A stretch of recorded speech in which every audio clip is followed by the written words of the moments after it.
Hey guys, Shiny here. Sorry if anything sounds funky with the mic. I had to move it because now I'm playing a PC game instead of a console game, so it's on a different stand and it's a little closer to my computer fans. Anyway, we are playing Oki-Doki Literature Club Plus. I'm so excited. It doesn't say that it's plus, but it is supposed to be plus. But anyway, I will warn you off the bat, this is a scary game. This is a horror game. It deceives you with this cute pastel nightmare, but it is a scary game. It deals with a lot heavier subjects than Amori. You see things, they do not hide anything. You have been warned.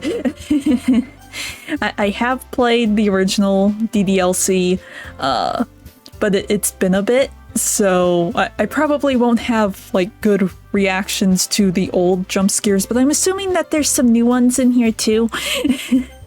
So yeah, I'm just gonna start. Woo, I am Shiny. Charge. Hey! I see an annoying girl running towards me from the distance, waving her arms in the air like she's totally oblivious to any attention she might draw to herself. The girl is Sayori, my neighbor and good friend since we were children. You know, the kind of friend you'd never see yourself making today, but it just kind of works out because you've known each other for so long. We used to walk to school together on days like this, but starting around high school, she would oversleep more and more frequently, and I would get tired of waiting up. But if she's going to chase after me like this, I almost feel better off running away. However, I just sigh and idle in front of the crosswalk and let Sayori catch up to me. I overslept again, but I caught you this time. Maybe, but only because I decided to stop and wait for you. You say that like you were thinking about ignoring me. That's mean, Shiny. Well, if people stare at you for acting weird, then I don't want them to think we're a couple or something. Fine. But you did wait for me after all. I guess you don't have it in you to be mean even if you want to. Whatever you say, Sayori. We cross the street together and make our way to school. As we draw near, the streets become increasingly speckled with other students making their daily commute. By the way, Shiny, have you decided on a club to join yet? A club? I told you already, I'm really not interested in joining any clubs. I haven't been looking either. That's not true. You told me you would join a club this year. Did I? I'm sure it's possible that I did, in one of our many conversations where I dismissively go along with whatever she's going on about. Sayori likes to worry a little too much about me, when I'm perfectly content just getting by on the average. I can't read. Let's see. When I'm perfectly content just getting by on the average while spending my free time on games and anime. Coughing, stuff in my throat. Why? Allergies are stupid. Let's see. I was talking about how I'm worried that you won't learn how to socialize or have any skills before college. Your happiness is really important to me, you know. And I know you're happy now, but I die at the thought of you becoming a need in a few years because you're not used to the real world. You trust me, right? Don't make me keep worrying about you. All right. I'll look into a few clubs if that makes you happy. No promises, though. Will you at least promise me you'll try a little? Yeah, I guess I'll promise you that. Yay! Why do I let myself get lectured by such a carefree girl? More than that, I'm surprised I even let myself relent to her. I guess seeing her worry so much about me makes me want to ease her mind at least a little bit, even if she does exaggerate everything inside of her head. Okay, I really thought that it would give me the option to do the new stuff first, but I guess we're just playing base game first. Let's see. The school day is as ordinary as ever, and it's over before I know it. After I pack up my things, I stare blankly at the wall, looking for an ounce of motivation. Clubs. Sayori wants me to check out some clubs. I guess I have no choice but to start with the anime club. Hello? Sayori? Sayori must have come in the classroom while I was spacing out. I look around and realize that I'm the only one left in the classroom. I thought I'd catch you coming out of the classroom, but I saw you just sitting here and spacing out, so I came in. Honestly, you're even worse than me sometimes. I'm impressed. You don't need to wait up for me if it's going to make you late to your own club. Well, I thought you might need some encouragement, so I thought, know what? Well, that you could come to my club. Sayori, yeah? There's no way I'm going to your club. Meanie. Sayori is the vice president of the literature club. Not that I was ever aware that she had any interest in literature. In fact, I'm 99% sure she only did it because she thought it would be fun to help start a new club. Since she was the first one to show interest after the one who proposed the club, she inherited the title vice president. That said, my interest in literature is guaranteed to be even less. Yeah, I'm going to the anime club. Come on, please. Why do you care so much anyway? Well, I kind of told the club yesterday I would bring in a new member. And Natsuki made cupcakes and everything. Don't make promises you can't keep. I can't tell if Sayori is really that much of an airhead or if she's cunning as to have planned all of this out. I let out a long sigh. Fine, I'll stop by for a cupcake, okay? Yes, let's go. And thus today marks the day I sold my soul for a cupcake. I can't say that word. Dejectedly follow Sayori across the school and upstairs, a section of the school I rarely visit. Sayori, full of energy, swings open the classroom door. Everyone, the new member is here. I told you, don't call me a new member. I glance around the room. Welcome to the literature club. It's a pleasure meeting you. Sayori always says nice things about you. Seriously, you brought a boy? Oh, way to kill the atmosphere. Ah, shiny, what a nice surprise. Welcome to the club. Why can't I talk today? All words escape me in this situation. This club is full of incredibly cute girls. What are you looking at? If you want to say something, say it. Sorry. Natsuki. The girl with the sour attitude, whose name is apparently Natsuki, is one I don't recognize. Her small figure makes her look like a first-year student. She is also the one who made cupcakes, according to Sayori. Why can't I talk? Let's see. You can just ignore her when she gets moody. Sayori says that quietly into my ear and then turns back towards the other girls. Anyway, this is Natsuki, always full of energy. And this is Yuri, the smartest in the club. Don't say things like that. Yuri, who appears comparably more mature and timid, seems to have a hard time keeping up with the people like Sayori and Natsuki. Oh, well, it's nice to meet both of you. And it sounds like you already know Monica, is that right? That's right. It's great to see you again, Shiny. Monica smiles sweetly. We didn't know each other. Well, we rarely talked, but we were in the same class last year. Monica was probably the most popular girl in class, smart, beautiful, athletic, basically completely out of my league. So having her smile at me genuinely feels a little... You too, Monica. Come, sit down, Shiny. We made room for you at the table, so you can sit next to me or Monica. I'll go get the cupcakes. Hey, I made them, I'll get them. Sorry, I got a little too excited. Then how about I make some tea as well? The girls have a few desks arranged to form a table. As Sayori mentioned, it has been widened so that there is one space next to Monica and one space next to Sayori. Natsuki and Yuri walk over to the corner of the room, where Natsuki grabs a wrapped tray and Yuri opens the closet. Still feeling awkward, I take the seat next to Sayori. Natsuki proudly marches back to the table, tray in hand. Okay, are you ready? Ta-da! Oh. Natsuki lifts the foil off the tray to reveal a dozen white, fluffy cupcakes decorated to look like little cats. Come on, click. The whiskers are drawn with icing, and little pieces of chocolate were used to make the ears. So cute. I had no idea you were so good at baking, Natsuki. Well, you know. Just hurry and take one. Sayori grabs one first, then Monica, I follow. It's delicious. Sayori talks with her mouth full and has already managed to get icing on her face. I turn the cupcake around in my fingers, looking for the best angle to take a bite. Natsuki is quiet.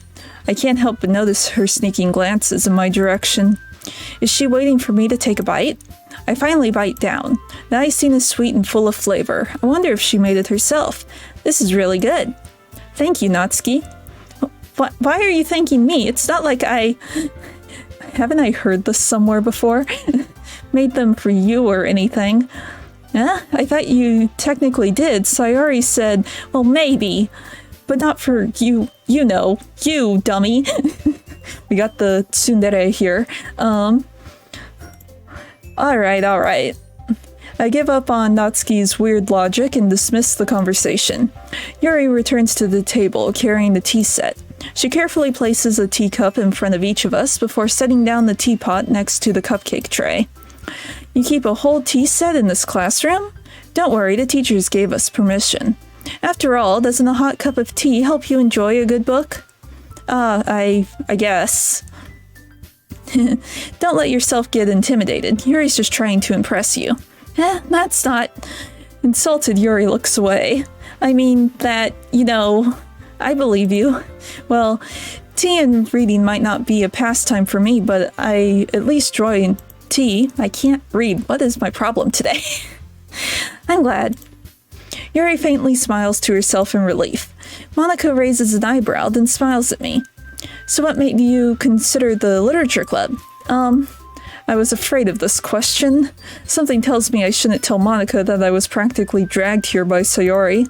Well, I haven't joined any clubs yet, and Sayori seems to be happy here, so... That's okay, don't be embarrassed. We'll make sure you feel right at home, okay? As president of the literature club, it is my duty to make the club feel fun and exciting for everyone. Monica, I'm surprised. How come you decided to start your own club? You could probably be a board member for any of the major clubs. Weren't you a leader of the debate club last year? Well, you know, to be honest, I can't stand all of the politics around the major clubs. It feels like nothing but arguing about the budget and publicity and how to prepare for events. I'd much rather take something I personally enjoy and make something special out of it.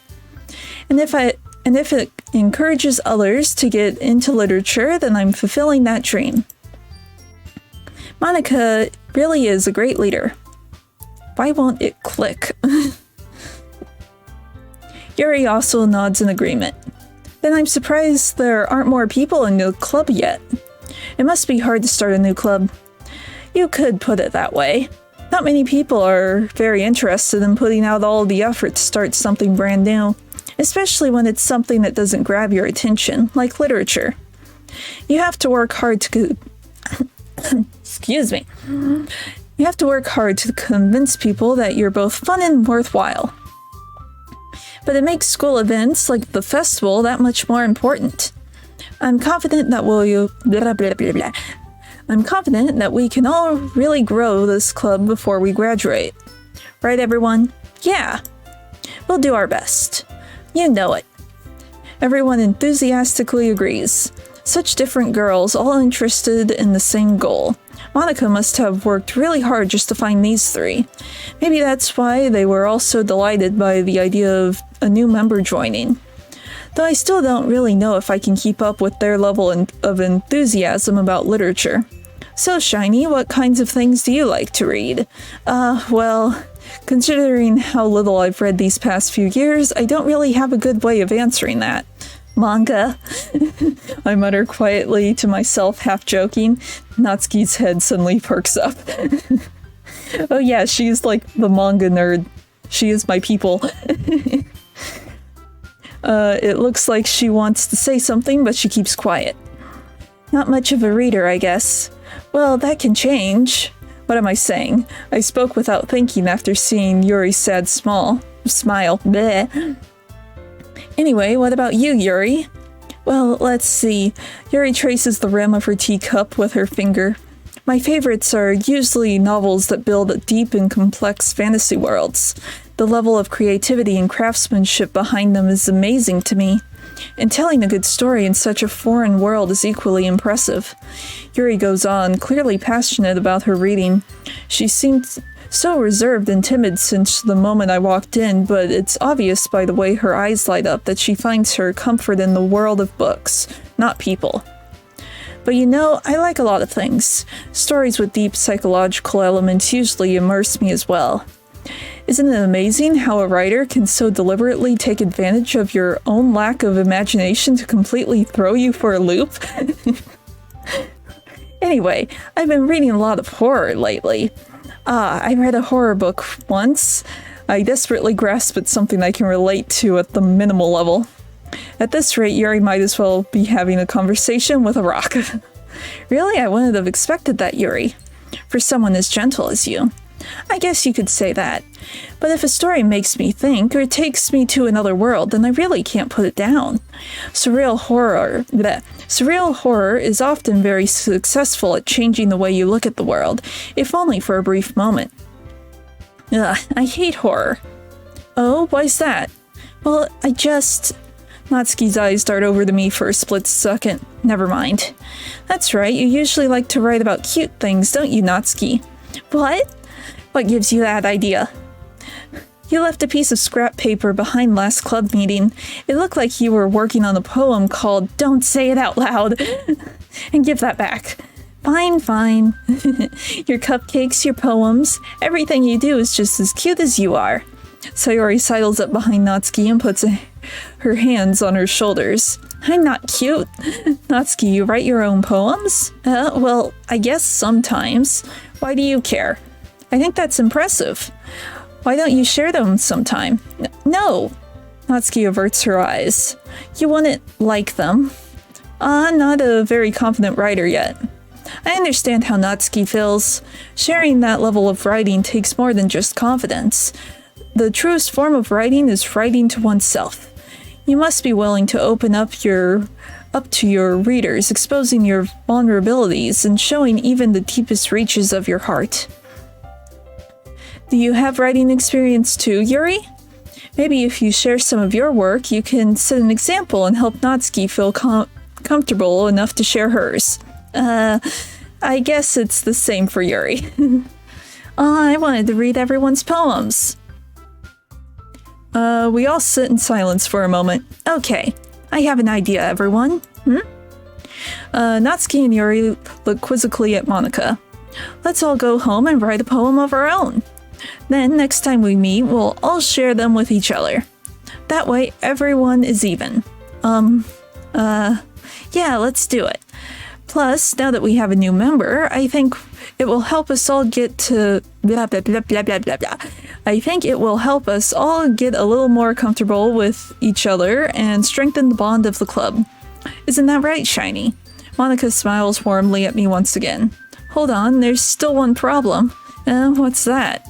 Now that we're back to the original topic of me joining the club, I bluntly come forth with what's been on my mind the entire time. I never said I would join this club.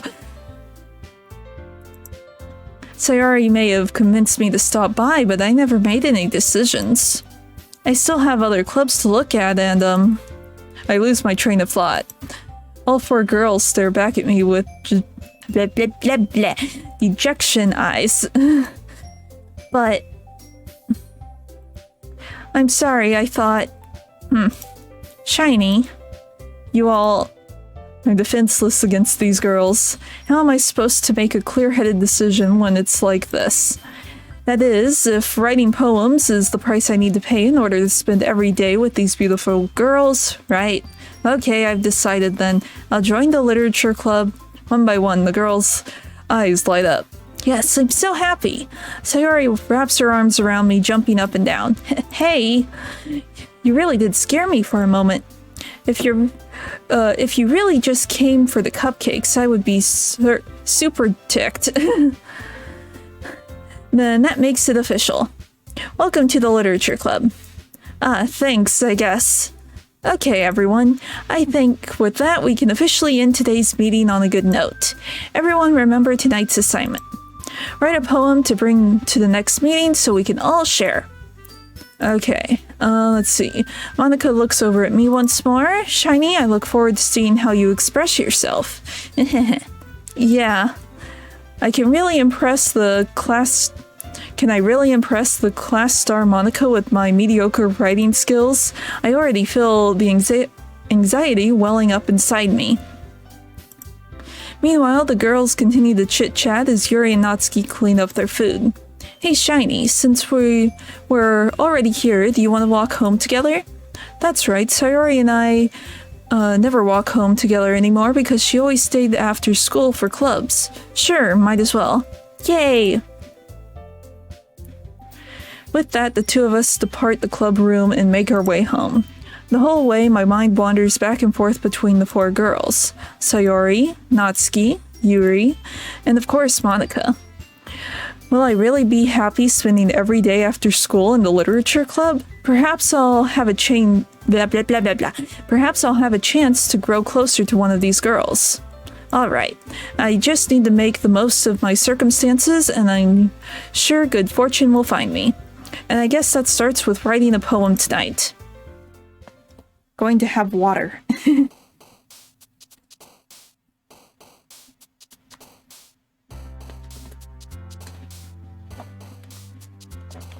Okay. So this is where the main part of the game is. So we have our options of Sayori, Natsuki, and Yuri. Monica is off the table. She is too good for us. But yeah, I think I will stick with Sayori first just to get to the main part of the game. Okay, it's also where I forget what to do. Which ones are which? Because each word will,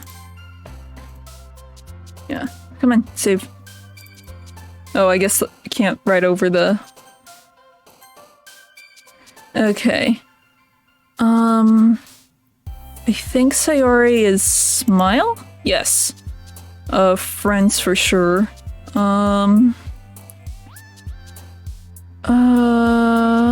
Sinister, embrace, time wrath. Capable.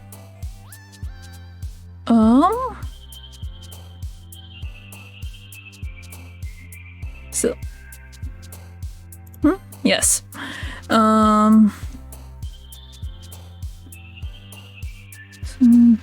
Stable.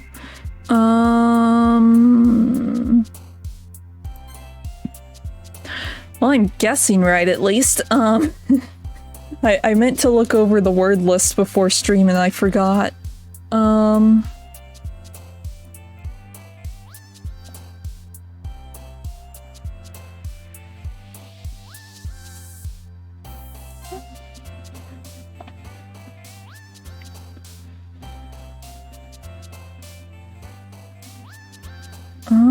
I want to say it's forgive or tears. Because I know, like, the big words are Yuri, the super cute words are Natsuki. I'll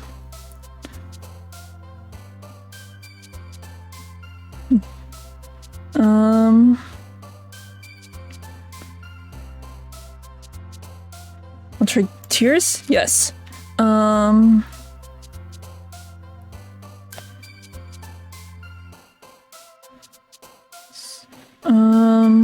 Maybe bliss? No, that seems more like a Yuri word. Adventure? Adventure, yes.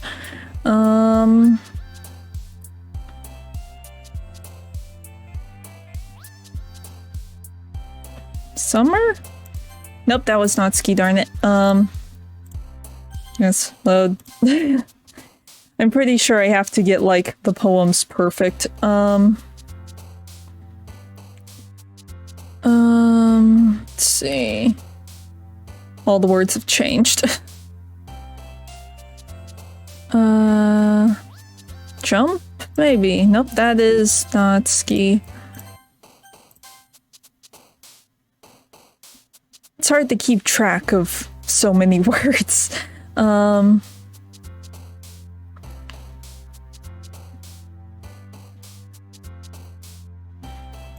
I keep grabbing the Natsuki words. I don't want the Natsuki words.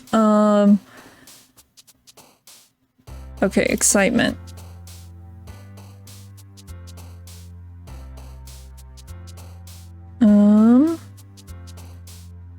Clumsy?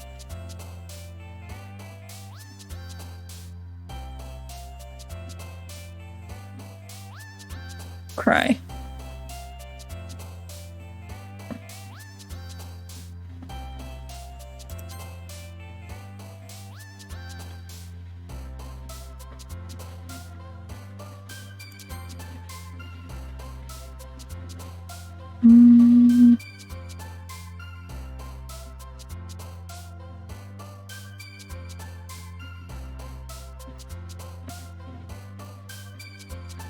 Treasure, maybe. Yes. I'm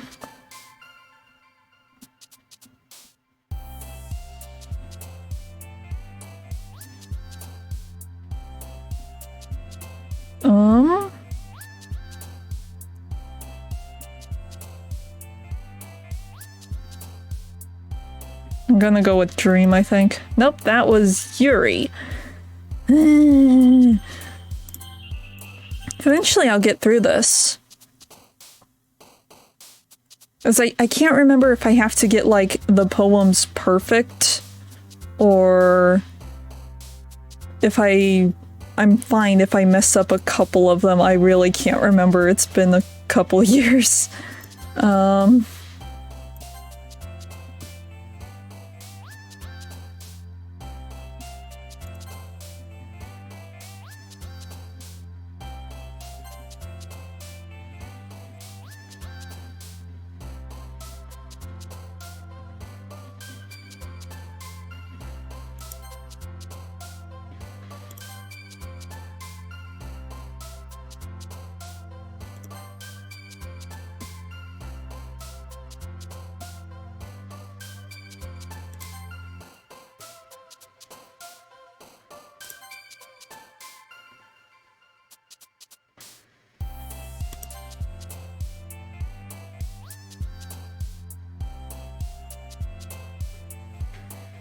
I guess I can get through the poem even if I miss one or something, see if it sets me on the right path, and if it doesn't, I can come back.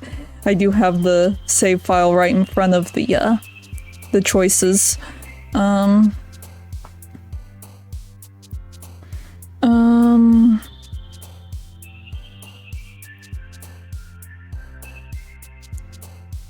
So I really don't know which of these would be...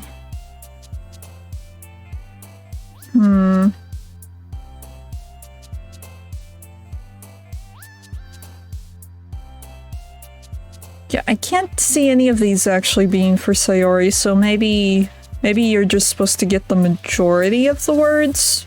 I forget.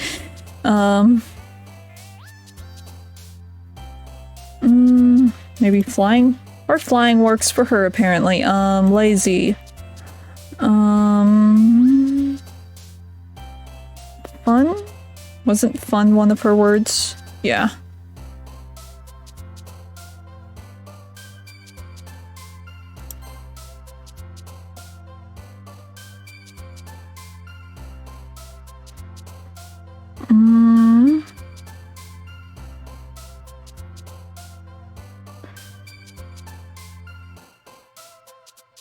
This, maybe?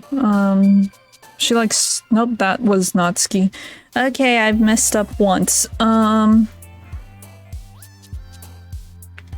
keep going. I'm gonna see if this is enough.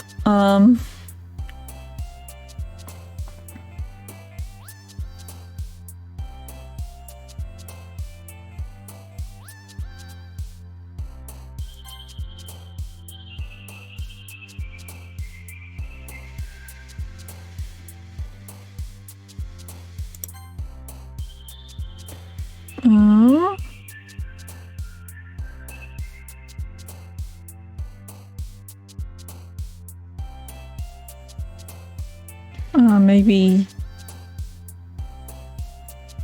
I don't know, hop seems more like a Natsuki word.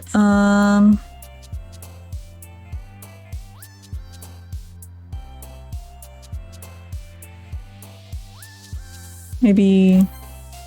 Or defeat works.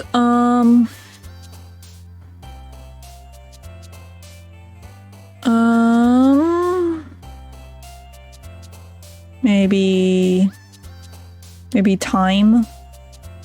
Or would that be more a Yuri thing? Oh wait, no, cheer. Okay, I only missed one.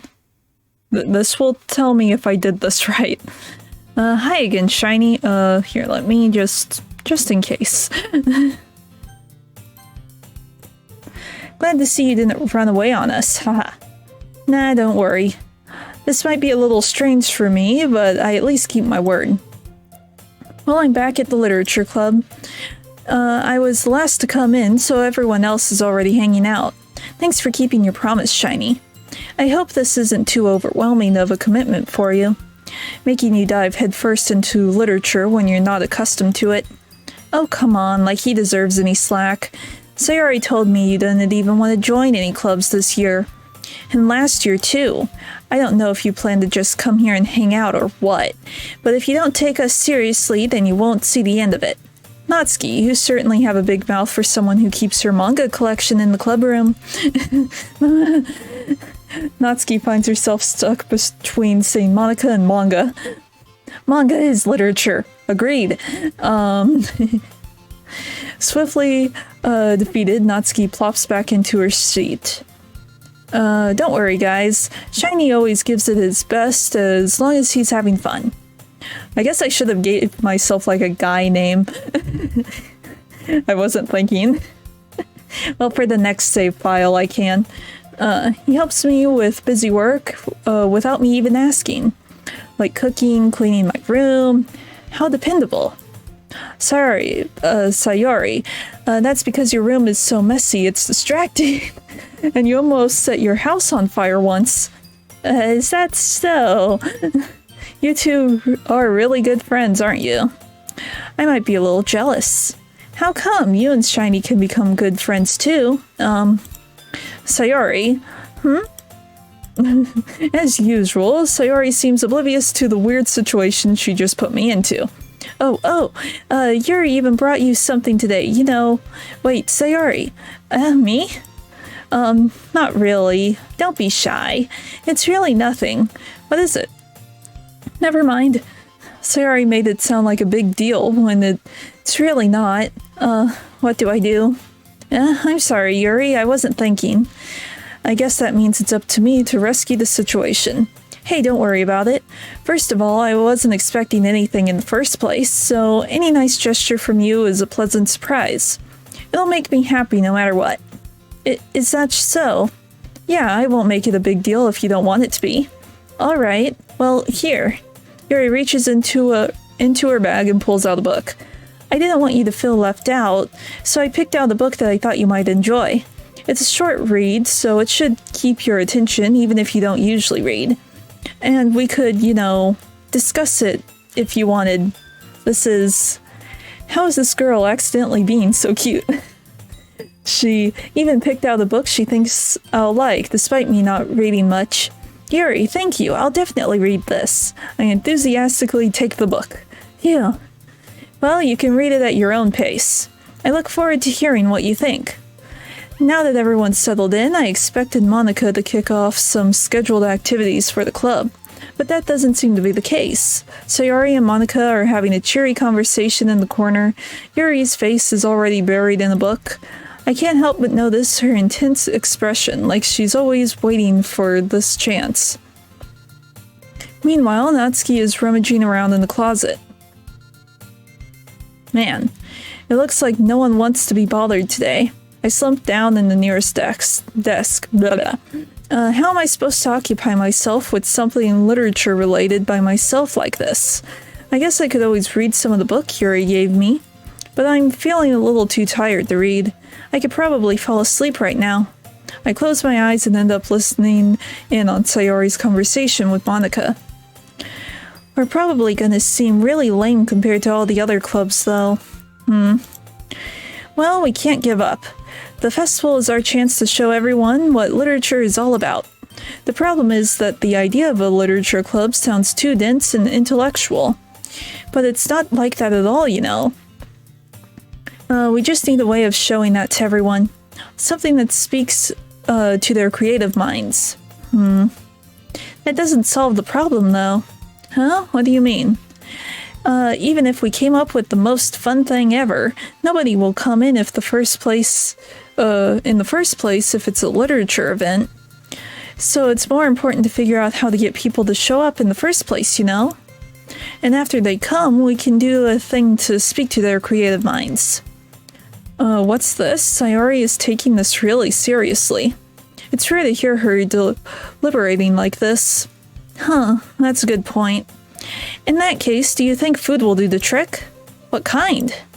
Well, I guess we could... Cupcakes! Good thinking. Natsuki would love to do that. You're right. Natsuki makes the best cupcakes.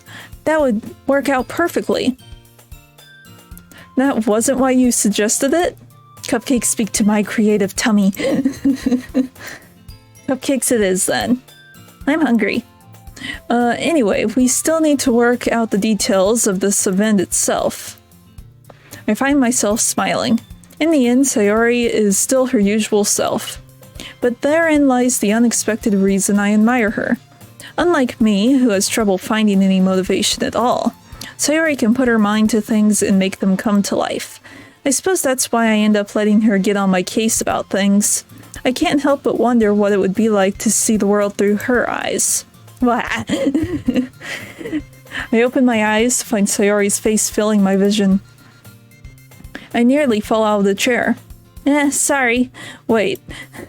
Actually, I'm not sorry at all. It's your fault for sleeping like that. This isn't the napping club. Does our school have a napping club? You're staying up late again, aren't you?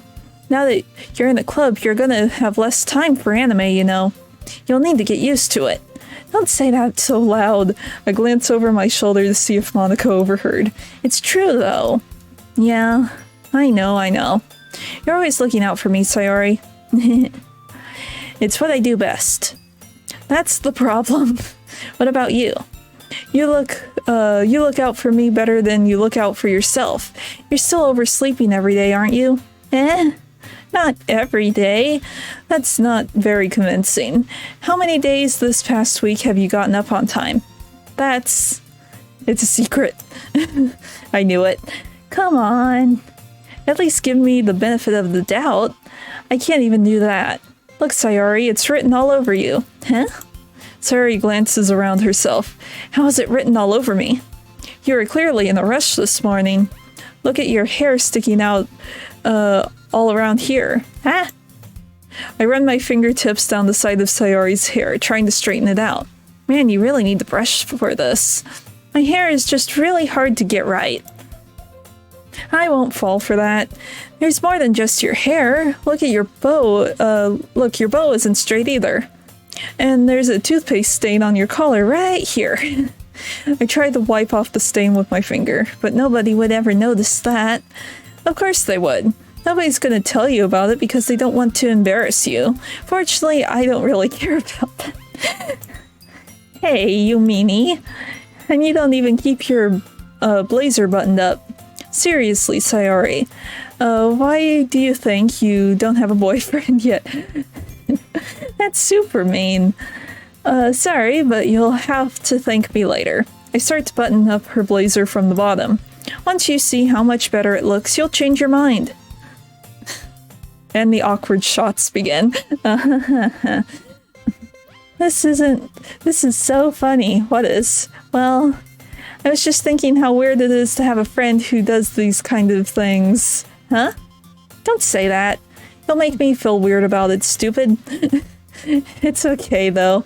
I'm happy we're like this. Aren't you? I guess. Hey, be careful. The button might come off. Why is this one so hard to close? I struggle to fully close the buttons near her chest. Of course it's there. I forgot about this part. Does this thing even fit you properly? Meh. It did when I bought it. If you ever buttoned it, you would have noticed that noticed sooner that it doesn't fit you anymore. What are you smiling about? Yeah, that. Don't say that out loud. Yeah, seriously. Anyway, you look much better now, so... why does it feel strange to see Sayori's blazer buttoned up like that? But it's so stuffy. It's not worth it at all. Sayori hastily unbuttons her blazer once more. Phew. That's so much better. Sayori pushes her arms out and twirls around. So if I keep it unbuttoned, then I won't get a boyfriend, right? What kind of logic is that? Why are you saying that like it's a good thing? Because if I had a boyfriend, then he wouldn't even let you do blah blah blah blah blah. And he wouldn't even let you do a thing like that. And you take care of me better than anyone else would anyway. So that's fine, keeping it unbuttoned. Stop saying all these embarrassing things. Huh? I didn't say anything embarrassing. Jeez. Well, anyway, just focus on trying to wake up a little earlier. Only if you focus on getting to bed earlier. Fine. It's a deal. I guess we really are better at taking care of each other than we are at taking care of ourselves. Yeah, I guess so, huh? So maybe you should come wake me up in the morning. You're doing it again, Sayori. But I was joking that time. Man, it's impossible to tell with you sometimes. Okay, everyone, huh? Monika suddenly calls out. Why don't we share the poems we wrote now? Yay! Shiny and I can't wait to read yours. Yeah, same. I failed to sound enthusiastic, but Sayori still trots away to retrieve her poem. By the way, did you remember to write a poem last night? Yeah. My relaxation ends. I can't believe I agreed to do something so embarrassing. I couldn't really find much inspiration since I've never really done this before. Well, now that everyone's ready, why don't you find someone to share with? I can't wait. Sayori and Monika enthusiastically pull out their poems. Sayori's is on a wrinkled sheet of loose leaf torn from a spiral notebook. On the other hand, Monika wrote hers in a composition notebook. I can already see Monika's pristine handwriting from where I sit. Natsuki and Yuri reluctantly comply as well, reaching into their bags. I do the same myself. So much reading. Need water.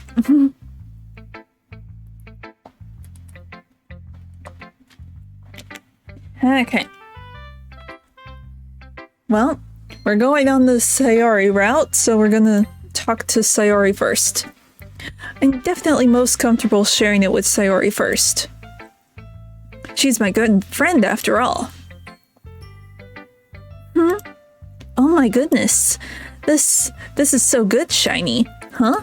I love it. I had no idea you were such a good writer. Sayori, you must be seriously overreacting. I'm not a good writer at all. I honestly have no idea what I'm doing. Well, maybe that's why. Because I have no idea what I like either. Jeez. I'm sure Yuri's opinion has to be a little more constructive than this. Maybe even Natsuki's. Are you sure you don't like it just because I wrote it? Huh? Well, I'm sure that's part of it. I think I understand you better than a lot of other people, you know. So when I read your poem, it's not just a poem, it's a shiny poem. And that makes it feel extra special. Like I can feel your feelings in it. Sayori hugs the sheet against her chest. You're so weird, Sayori. I'm really happy just that you wrote one. It just reminds me of how you're really a part of the club now. Not to mention the fact that I'm standing in front of you in the club room. Well, of course. I'm not really into it yet, but that doesn't mean I'll break my promise. See? It's like I said before, Shiny. Deep down, you're not selfish at all, you know? Trying new things like this for other people, that's something that only really good people do. Thanks, Sayori. I'm not sure if Sayori sees the full picture of my motive here. Then again, I can't deny that she's part of the reason I joined, knowing how much this means to her and all. Yeah, and I'm gonna make sure you have lots of fun here, okay? That will be my way of thanking you. Alright, I'm gonna hold you to that then. Yay! Now you'll read my poem too, right? Don't worry, I'm really bad at this. We'll see about that. Okay. Here are the poems. Dear Sunshine, the way you glow through my blinds in the morning, it makes me feel like you missed me, kissing my forehead to help me out of bed, making me rub the sleepy from my eyes. Are you asking me to come and play? Are you trusting me to wish away... Are you trusting me to wish away a rainy day? I look above, the sky is blue. It's a secret, but I trust you too. If it wasn't for you, I could sleep forever, but I'm not mad. I want breakfast. Sayori, this is just a guess, but did you wait until this morning to write this? No. Just a little bit. You can't answer just a little bit to a yes or no question. I forgot to do it last night. Well, at least that makes me feel a little bit better about myself. Don't be mean. I still tried my best. Yeah. I didn't mean to say it was a bad poem. It came out nice, or how should I put it? It sounds just like you. Really? Yeah. Especially that last line. I made eggs and toast. Even though you were late to school? It's bad to skip breakfast. I get all cranky. Well, I guess there's no point in arguing. Anyway, thanks for showing me. This was so much fun. Monika's the best. Yeah. But next time I won't forget. And I'm gonna write the best poem ever. Well, I guess I look forward to it. Okay, so I guess we don't need to make the poems perfect. We just need to have majority. That makes things easier. Well,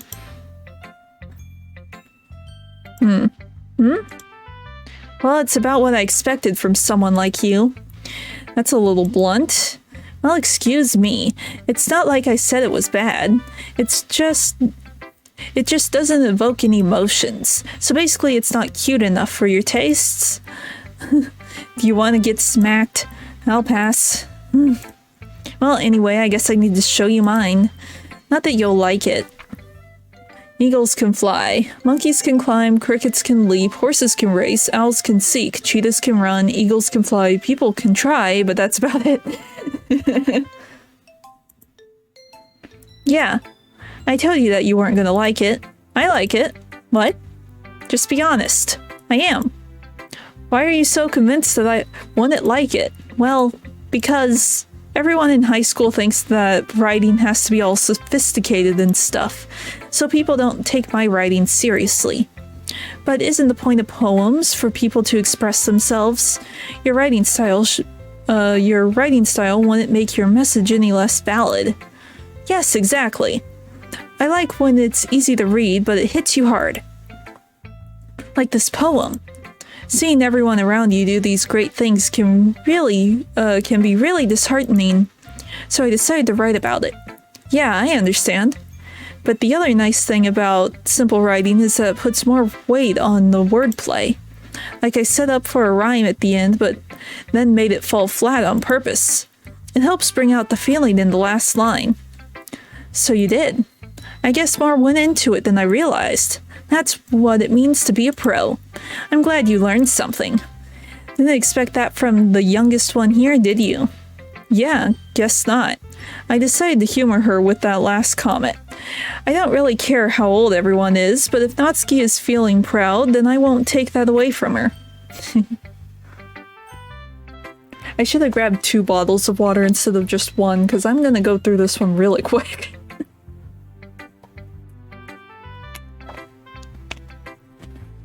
Was not thinking when I only grabbed 1. This is a reading game.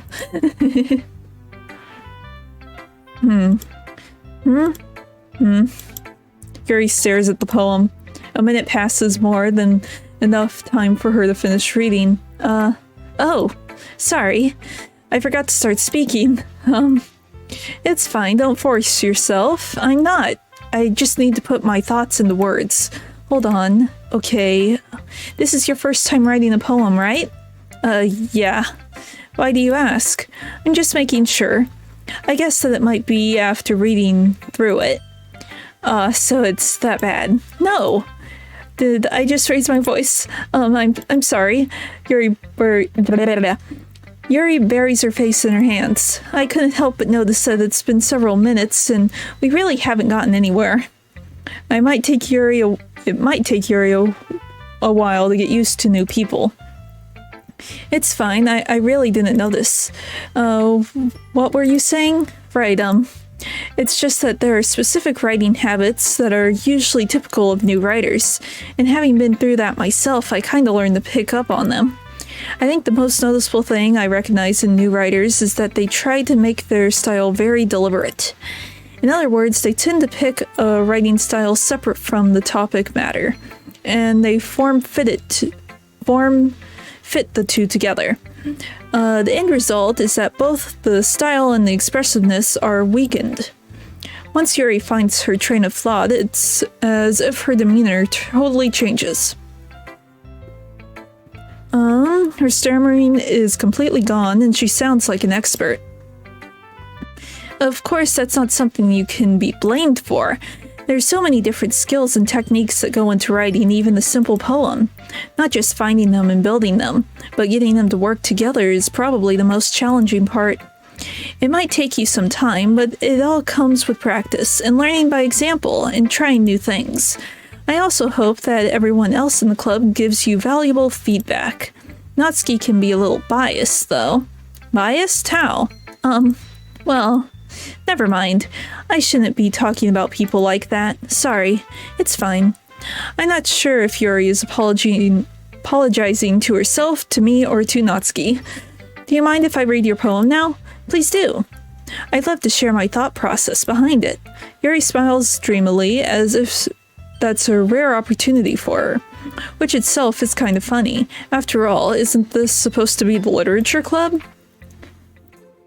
Oh great, cursive. Ghost under the light, the tendrils of my hair illuminate beneath the amber glow, bathing. It must be this one, the last remaining streetlight to have withstood the test of time, the last yet to be replaced by this sickening blue-green hue of the future. I bathe, calm, breathing air of the present, but living in the past. The light flickers, I flicker back. It's like some cursive fonts I can read, but ones like that, it's sort of weird. They're like all smushed together. I'm sorry, I have such terrible handwriting. Well, it's pretty. It's just hard to read. What? I wasn't thinking that at all, but it took you a long time to read. Well, I just don't read script very often. Same. I actually think your handwriting is pretty. Huh? That's a relief. Also, I like the poem. Even though it's short, it was really descriptive. It wasn't too short? I usually write longer poems. Not at all. I'm really glad you like it. I'll be honest, since it's our first time sharing, I wanted to write something a little more mild. Something easy to digest, I suppose. Are you in the ghost? Are you in the ghost, Yuri?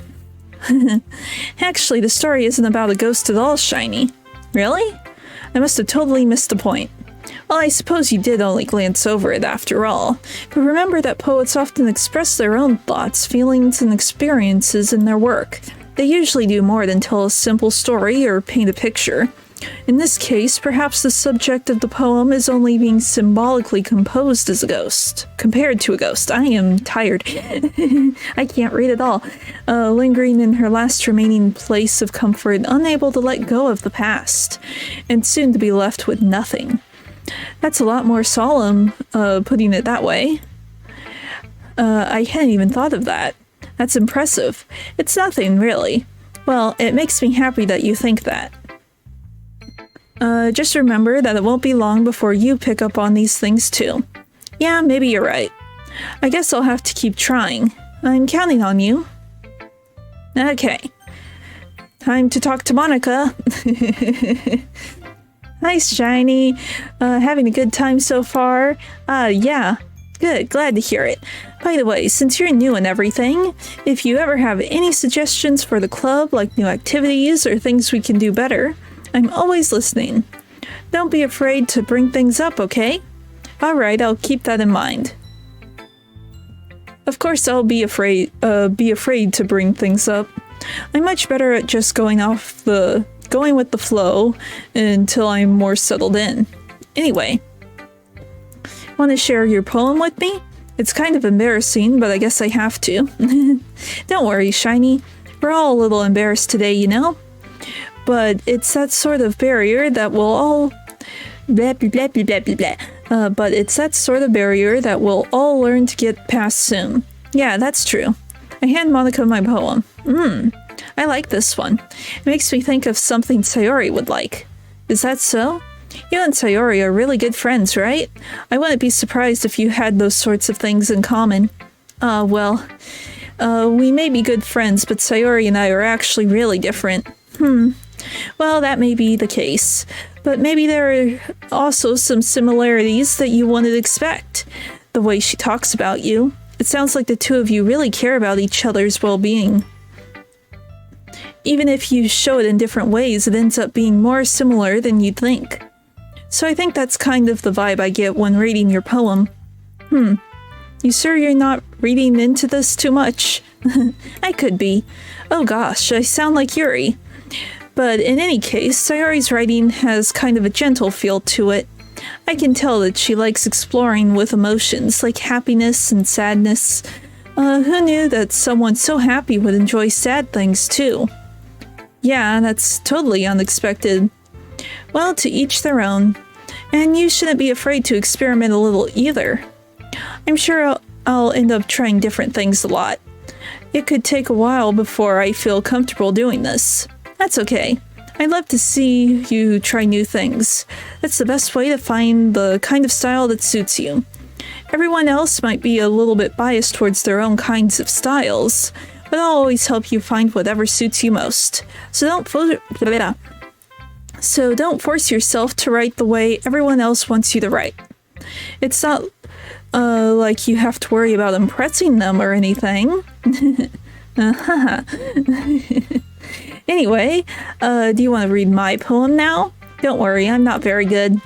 You sound pretty confident for someone who claims to be not very good.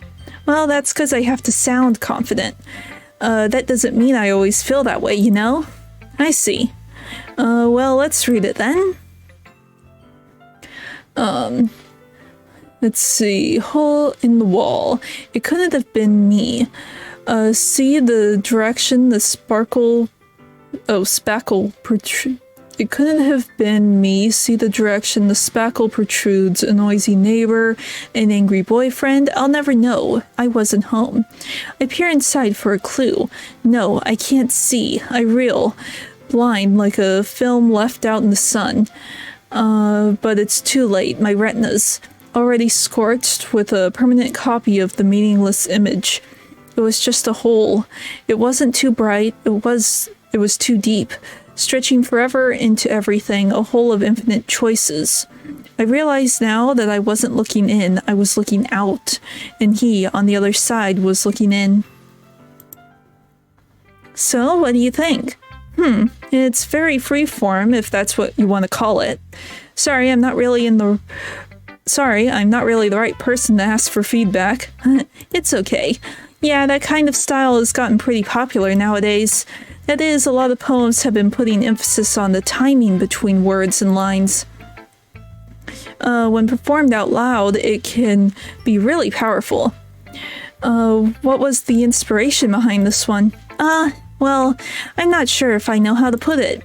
I guess you could say that I had some kind of epiphany recently. It's been influencing my poems a bit. An epiphany? Yeah, something like that. I'm kind of nervous to talk about deep stuff like that, because it's kind of coming on strongly. Maybe after everyone is better friends with each other? Anyway, here's Monica's writing tip of the day. Sometimes when you're writing a poem or a story, your brain gets too fixated on a specific point. If you try hard to make it perfect, then you'll never make any progress. Just force yourself to get something down on the paper and tidy it up later. Another way to think about it is this. If you keep your pen in the same spot for too long, you'll just get a big dark puddle of ink. So just move your hand and go with the flow. That's my advice for today. Thanks for listening.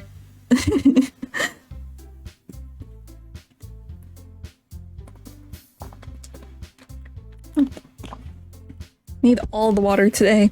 Phew. I guess that's everyone. I glance around the room. That was a little more stressful than I anticipated. It's as if everyone is judging me for my mediocre writing abilities. Even if they're just being nice, there's no way my poem can stand up to theirs. This is a literature club after all, I sigh. I guess that's what I ended up getting myself into. Across the room, Sayori and Monica are happily chatting. My eyes land on Yuri and Natsuki. They're gingerly exchanging sheets of paper, sharing their respective poems. As they read in tandem, I watch each of their expressions change. Natsuki's eyebrows furrow in frustration. Meanwhile, Yuri smiles sadly. What's with this language? Huh? Did you say something? Oh, it's nothing. Natsuki dismissively returns the poem to the desk with one hand. I guess you could say it's fancy. Ah, thanks. Yours is cute. Cute? Did you completely miss the symbolism or something? It's clearly about the feeling of giving up. How can that be cute? I know that. I just meant the language, I guess. I was trying to say something nice, huh? You mean you have to try that hard to come up with something nice to say? Thanks, but it really didn't come out nice at all. Well, I do have a couple of suggestions. If I was looking for suggestions, I would have asked someone who actually liked it. Which people did, by the way. Sayori liked it, and Shiny did too. So based on that, I'll gladly give you some suggestions of my own. First of all, excuse me. I appreciate the offer, but I've spent a long time establishing my writing style. I don't expect it to change anytime soon, unless of course I come across something particularly inspiring, which I haven't yet. And Shiny liked my poem too, you know. He even told me he was impressed by it. Natsuki suddenly stands up. Oh? I didn't realize you were so invested in trying to impress our new member, Yuri. Huh? That's not what you're just... Yuri stands up as well. Maybe you're just jealous that Shiny appreciates my advice more than he appreciated yours. Huh? And how do you know he didn't appreciate my advice more? Are you that full of yourself? No. If I was full of myself, I would deliberately go out of my way to make everything I do overly cutesy. Is everyone okay? Well, you know what? I wasn't the one who's... I forgot about that one too. Natsuki. Natsuki, that's a little... This doesn't involve you. I don't like fighting, guys. Suddenly both girls turn towards me as if they've noticed I wasn't standing there. Shiny! She's just trying to make me look bad. That's not true. She started it. If she could get over herself and learn to appreciate that simple writing is more effective, then this wouldn't have happened in the first place. What's the point in making your poems all convoluted for no reason? The meaning should jump out at the reader, not force them to have to figure it out. Help me explain that to her, Shiny. Wait, there's a reason we have so many deep and expressive words in our language. It's the only way to convey complex feelings and meanings feelings. I can't read. It's the only way to convey complex feelings and meaning the most effectively. Avoiding them is not only unnecessarily limiting yourself, it's also a waste. You understand that, right, Shiny? How did I get dragged into this in the first place? It's not like I know anything about writing. But whomever I really can't read today. But whomever why can't I say that word? Whomever I agree with, they'll probably think more highly of me. So of course that's going to be help. Natsuki. Natsuki glares at me, drying up any words I had in my mouth. So instead I turn to Yuri. But Yuri's expression is so defenseless that I can't bring myself to say anything to her. Sayori? Huh? Yeah, everyone's fighting is making Sayori uncomfortable. How can the two of you keep fighting when you know you're making your friend feel like this? Shiny. Well, that's her problem. This isn't about her. I agree. It's unfair for others to interject their own feelings into our conflict. Yeah, unless Sayori wants to tell Yuri what a stuck-up jerk she's being, she would never. It's your immaturity that made her upset in the first place. Excuse me? Are you listening to yourself? This is exactly why nobody likes... Stop! Natsuki, Yuri, you guys are my friends. I just want everyone to get along and be happy. My friends are wonderful people, and I love them because of their differences. Natsuki's poems, they're amazing because they give you so many feelings with just a few words. And Yuri's poems are amazing because they paint beautiful pictures in your head. Everyone's so talented, so why are we fighting? Because, well... Also, Natsuki's cute, and there's nothing wrong with that. And Yuri's...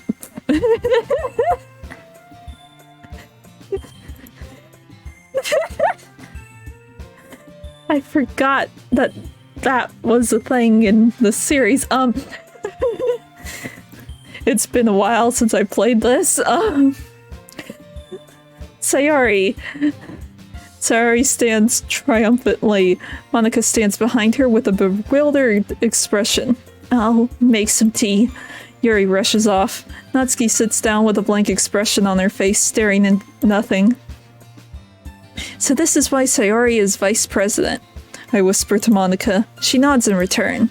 To be honest, I might come off as a good leader, but I can organize things, but I'm not good with people. I couldn't even bring myself to interject. As president, that's kind of embarrassing for me. Nah, it's not like I can blame you. I wasn't able to say anything either. Well, I guess that just means Sayori is amazing in her own ways, isn't she? You could say that. She might be an airhead, but sometimes it's weirdly suspicious that she knows exactly what she's doing. I see. Take good care of her, okay? I would hate to see her get herself hurt. That makes two of us. You can count on me. Monika smiles sweetly at me, causing my stomach to knot. Such a genuine person really does make a good president, regardless of what she says. If only I could get the chance to talk to her a little more. Okay, everyone. It's just about time for us to leave. How did you all feel about sharing poems? It was a lot of fun. Well, I'd say it was worth it. It was alright, well, mostly. Shiny, how about you? Yeah, I'd say the same. It was a neat thing to talk about with everyone. Awesome. In that case, we'll do the same thing tomorrow. And maybe you've learned something from your friends too, so your poems will turn out even better. I think to myself, I did learn a little more about the kinds of poems everyone likes. With any luck, that means I can at least do a better job impressing those I want to impress. I nod to myself with newfound determination. Shiny, ready to walk home? Sure, let's go. Sayori beams at me. It truly has been a while since Sayori and I have spent this much time together. I can't really say I'm not enjoying it either. Sayori, about what happened earlier. Huh? What do you mean? You know, between Yuri and Natsuki. Does that kind of thing happen often? No. That's really the first time I've seen them fight like that. I promise they're both wonderful people. You don't hate them, do you? No, I don't hate them. I just wanted your opinion, that's all. I can see why they make good friends with you. Phew. You know, Shiny, it's nice to get to spend time with you in the club. But I think seeing you get along with one is what makes me the happiest, and I think everyone really likes you too. That's... every day is going to be so much fun. Looks like Sayori still hasn't caught on to the kind of situation I'm in. Sure, being friends with everyone is nice, but does it really need to stop there? We'll just have to see what the future holds, Sayori. I pat Sayori on the shoulder. I said that more to myself than to her, but it's easy to use Sayori as an internal monologue sometimes. Okay, yeah, let's do this. Poem number 2.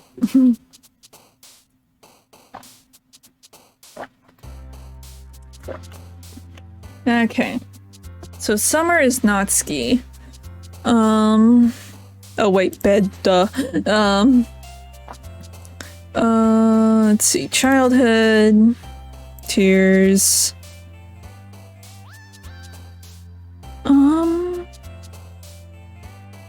Shiny!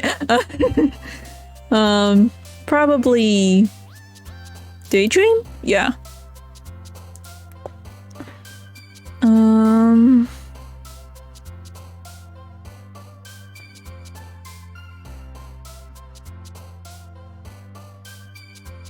Journey? Nope, that's Yuri. I forgot to save. Darn it. Okay, so we have one with Yuri. We just gotta be careful.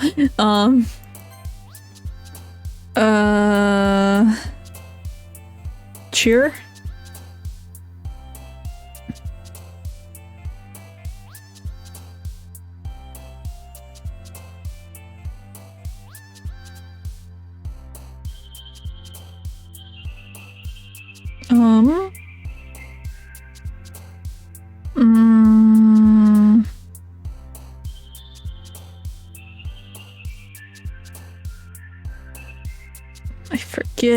I forget.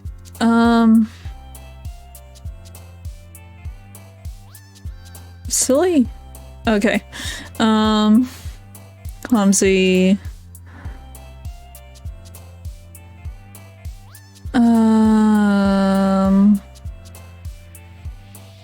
Laugh?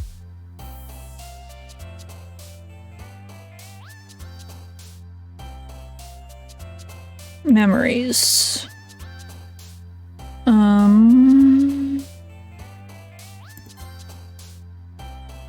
Doki Doki.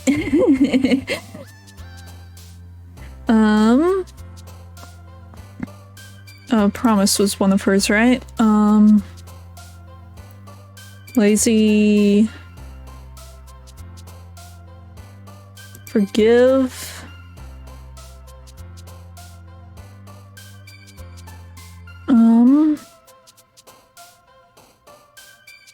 Friends.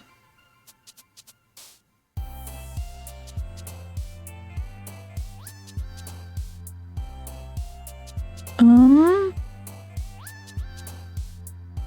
want to say playground? Maybe? Or would clouds be better?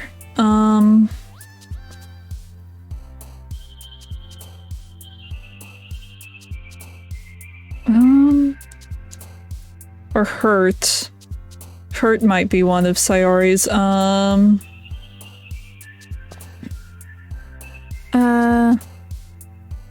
I'll go...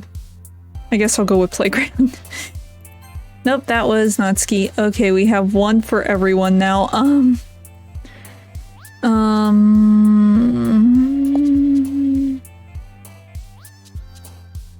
Hello? Yeah.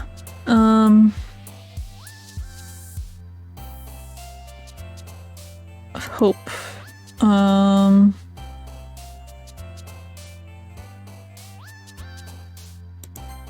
Okay. It should still count for Sayori, though. Let's see, another day passes and it's time for the club meeting already. I've gotten a little more comfortable here over the past couple days. Entering the club room, the usual scene greets me. Hi, Shiny. Yo, Sayori. Looks like you're in a good mood today.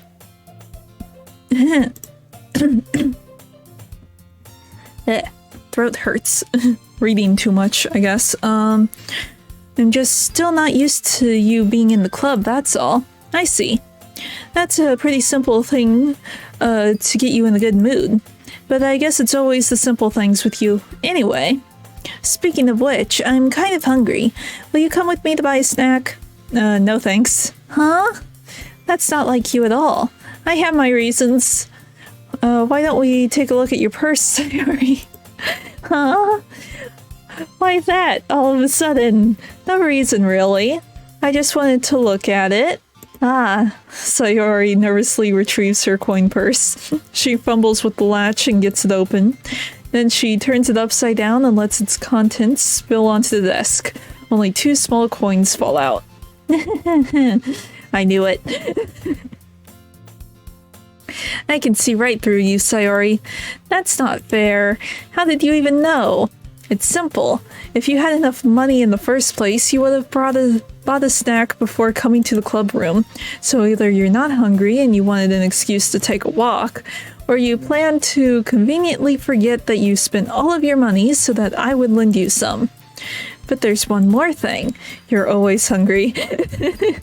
And so that only leaves the one option. I give up.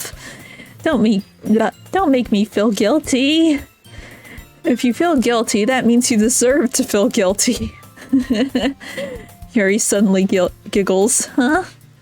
I didn't notice that she was listening in. Her face is in her book as always. I wasn't listening or anything. It was just something in my book. Yuri, tell Shiny to let me borrow some money. Don't get me involved in that, Sayori. Besides, you should only buy what you can responsibly afford. And frankly, after pulling the mischievous little stunt like that, your suffering is a fair enough retribution. I didn't mean that. I got too absorbed in my book. I really like when you speak your mind, Yuri.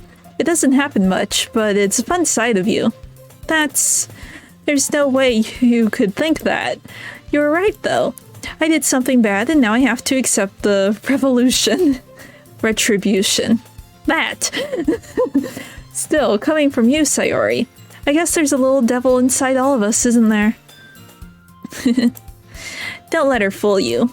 Sayori knows exactly what she's doing. After all, she told you guys she was bringing me to the club before she even told me. But you wouldn't have come if it weren't for the cupcakes. So I had to trick Natsuki into making them. Come on, give me more credit than that, Sayori. Out of nowhere, something smacks Sayori in the face and tumbles to the desk. Ha! Ow. What was... a cookie. Sure enough, it's a giant cookie wrapped in plastic. Sayori glances around. Is it a miracle? It's because I paid my retribution.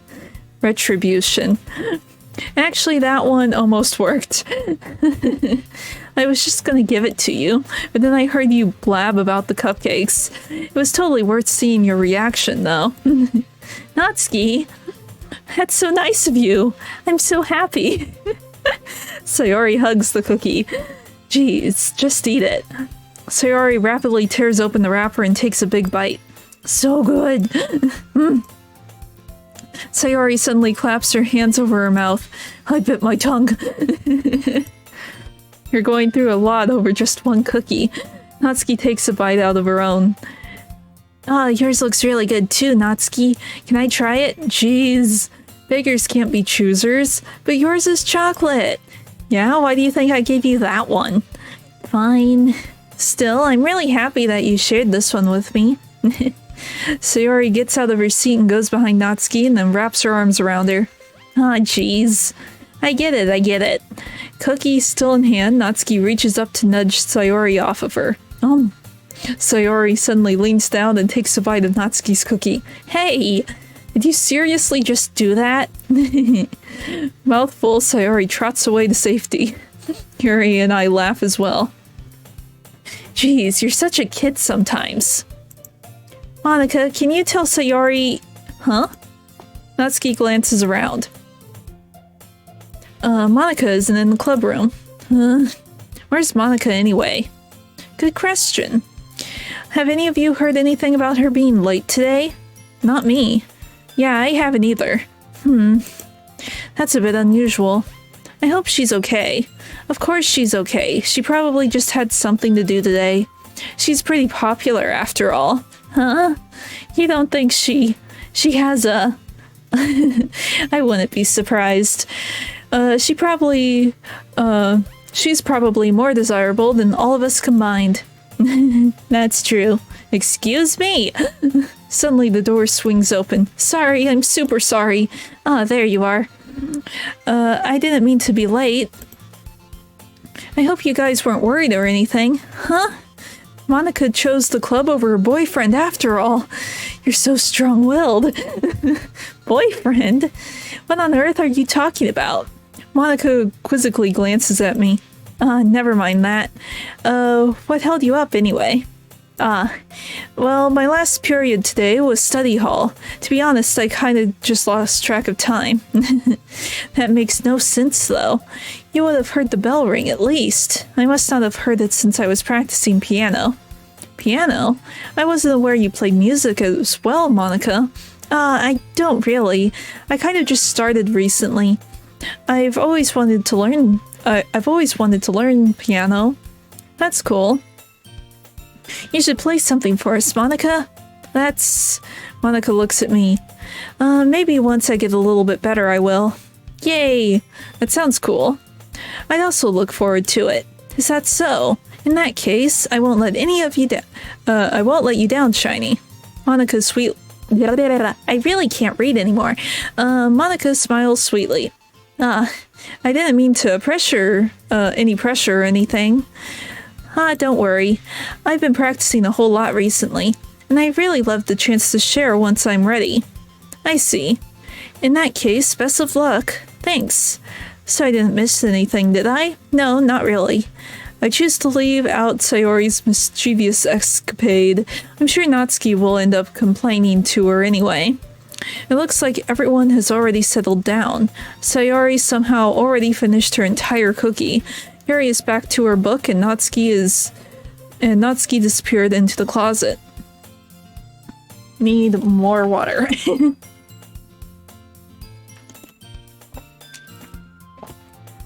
Shiny, shiny. Sayori suddenly comes up to me. I'm gonna go get some supplies from another classroom. Wanna come with me? Supplies? What for? Well, you know how the festival is coming up. Me and Monica were going to make some posters and stuff, so I need to go find some crayons and markers and glue sticks. I see. Sure, I'll go with you. Yay! Okay, Monica, we'll be back soon. Are you going with Shiny to get the supplies? There's no need to trouble yourself. I'd be happy to go with him. But I wanted to go. It's so much fun exploring empty classrooms and stuff. Okay. It was just a suggestion. See if I can find... See if you can find poster paper too, okay? Okay. Ready, Shiny? Yep, let's go. Let's see, Sayori and I exit the club room.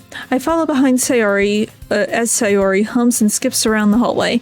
Honestly, it feels like I'm taking the kid to the mall or something. Sayori finds pleasure in the simple things sometimes. Hey Sayori, what exactly are we doing for the festival anyway? I'm not sure how you would make an event out of literature. Me and Monica have it all planned out. Don't you worry. Is that so? Yep. We're gonna do a poetry performance. A performance?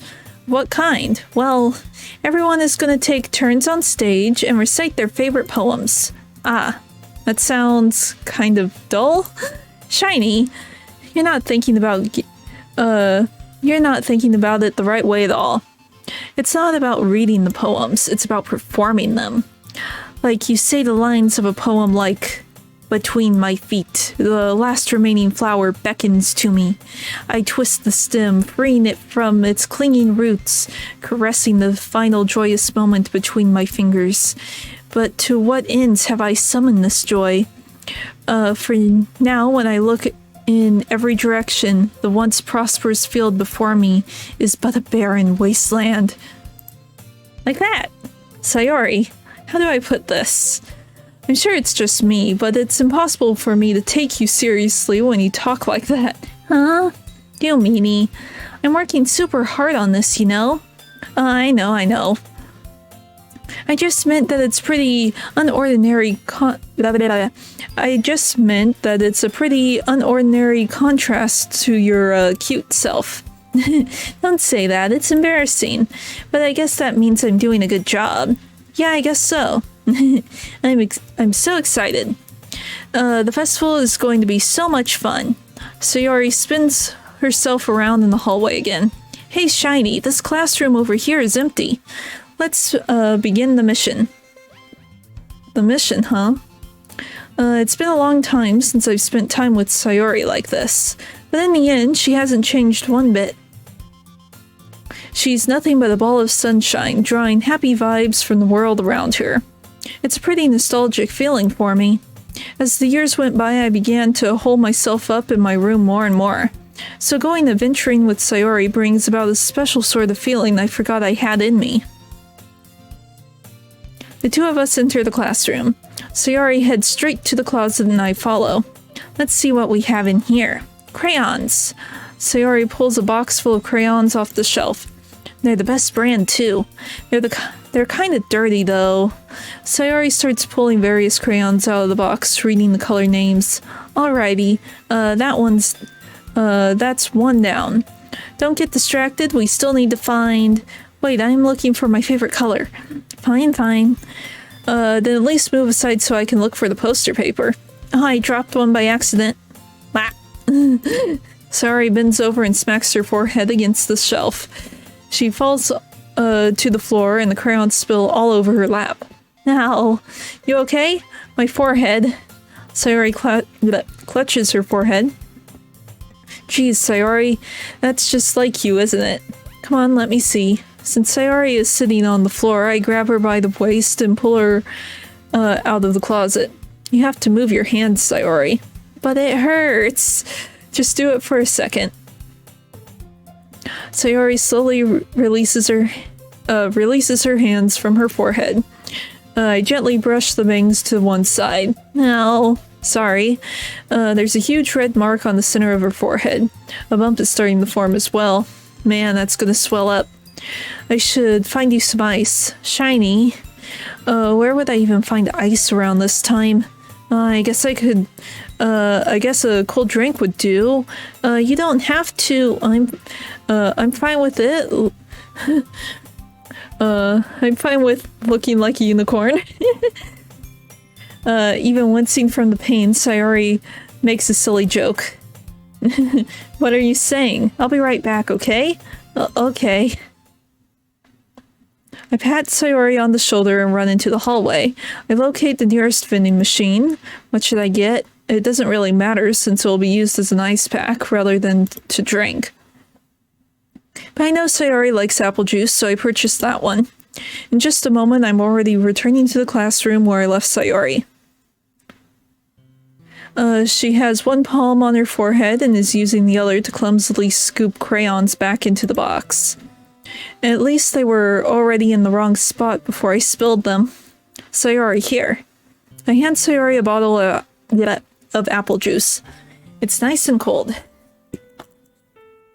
And it's been a while since my throat has hurt this much from reading.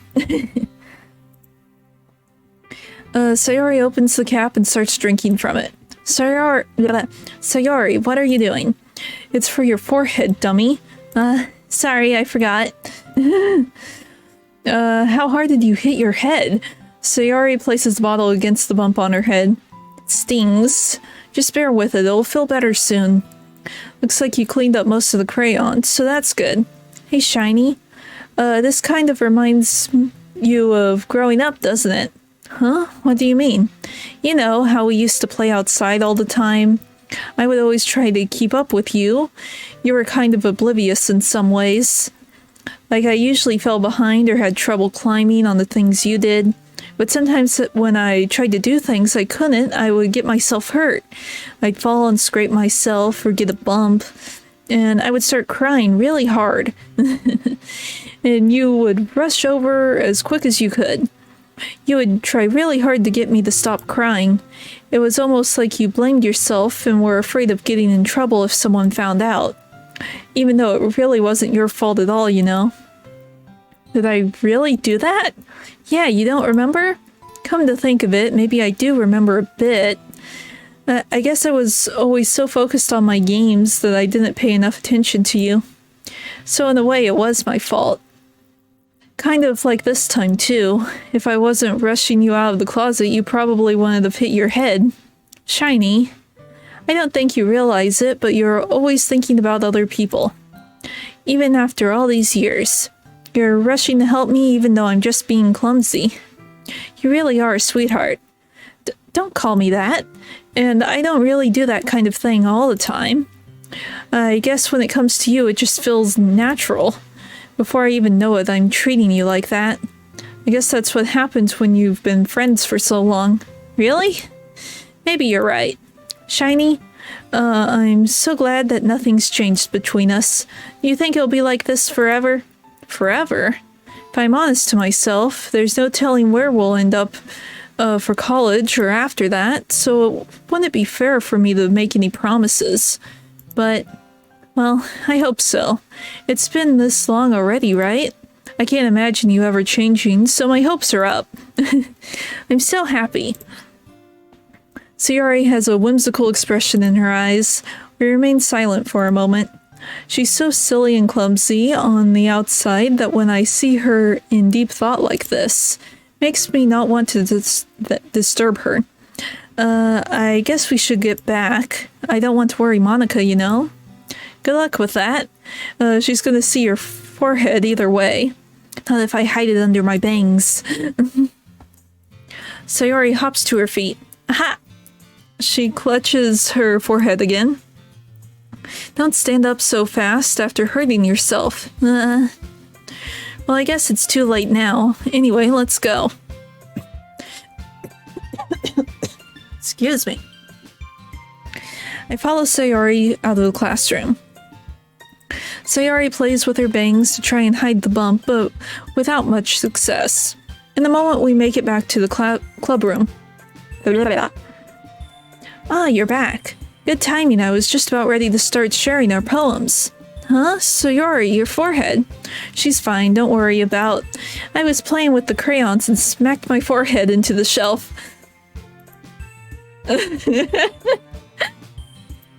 Well, anyway. Were you able to find everything we needed? Uh-huh, I have it right. Huh? Sayori frantically glances around herself. I forgot all the stuff. Calm down, Sayori. I have it all right here. I found the poster paper, too. Aha! Sounds like you ended up doing all the work, Shiny. Oh, well, Sayori... I failed to come up with an excuse for Sayori. I made it an adventure. Yeah, that. Okay. In any case, good work. I'll start working on the posters tonight. Me too. Okay, everyone. Are you ready to share your poems? I guess I should grab mine. After making sure the crayon box is closed tightly, I return to my seat. Just realized I haven't really saved it all. Yes, overwrite that. Okay, just go down the list again. Shiny, I really love your poems. I can't believe you've been hiding these from me. Huh? I'm not hiding anything, but your poems are so good. Yesterday's and this one too. You can't tell me you haven't done this before. I mean, you're really the only one who feels that way, so... Huh? No way. Not even Natsuki? Well, I guess Natsuki is the least likely to admit how much she likes something. But I don't think it's that. What do you mean? Well, I guess I'll be honest about it. It's a lot easier to write poems when I'm thinking about you. Huh? What? Stop thinking weird things, idiot.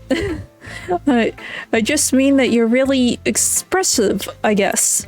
How am I supposed to write poems about my own stupid life? but you somehow make everything in your life an adventure. Even the little things, like cooking. Let's not talk about that. So yeah, I guess what I'm saying is that I can feel more feelings through you than I can through myself. We have that kind of weird connection.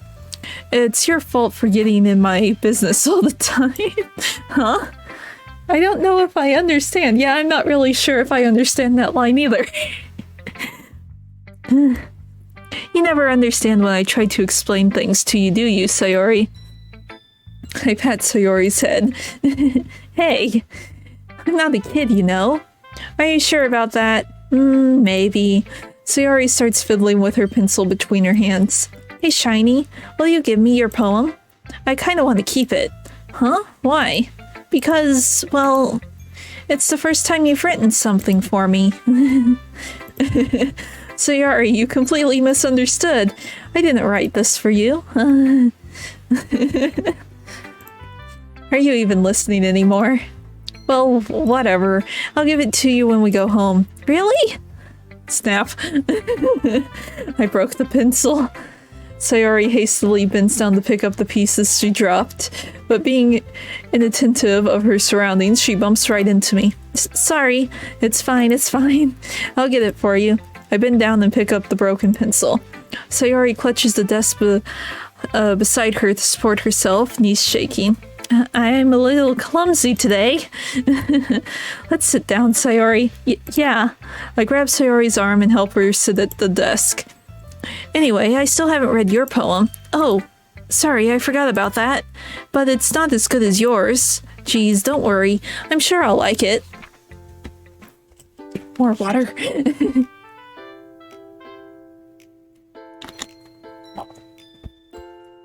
Models. I pop off my scalp like a lid to a cookie jar.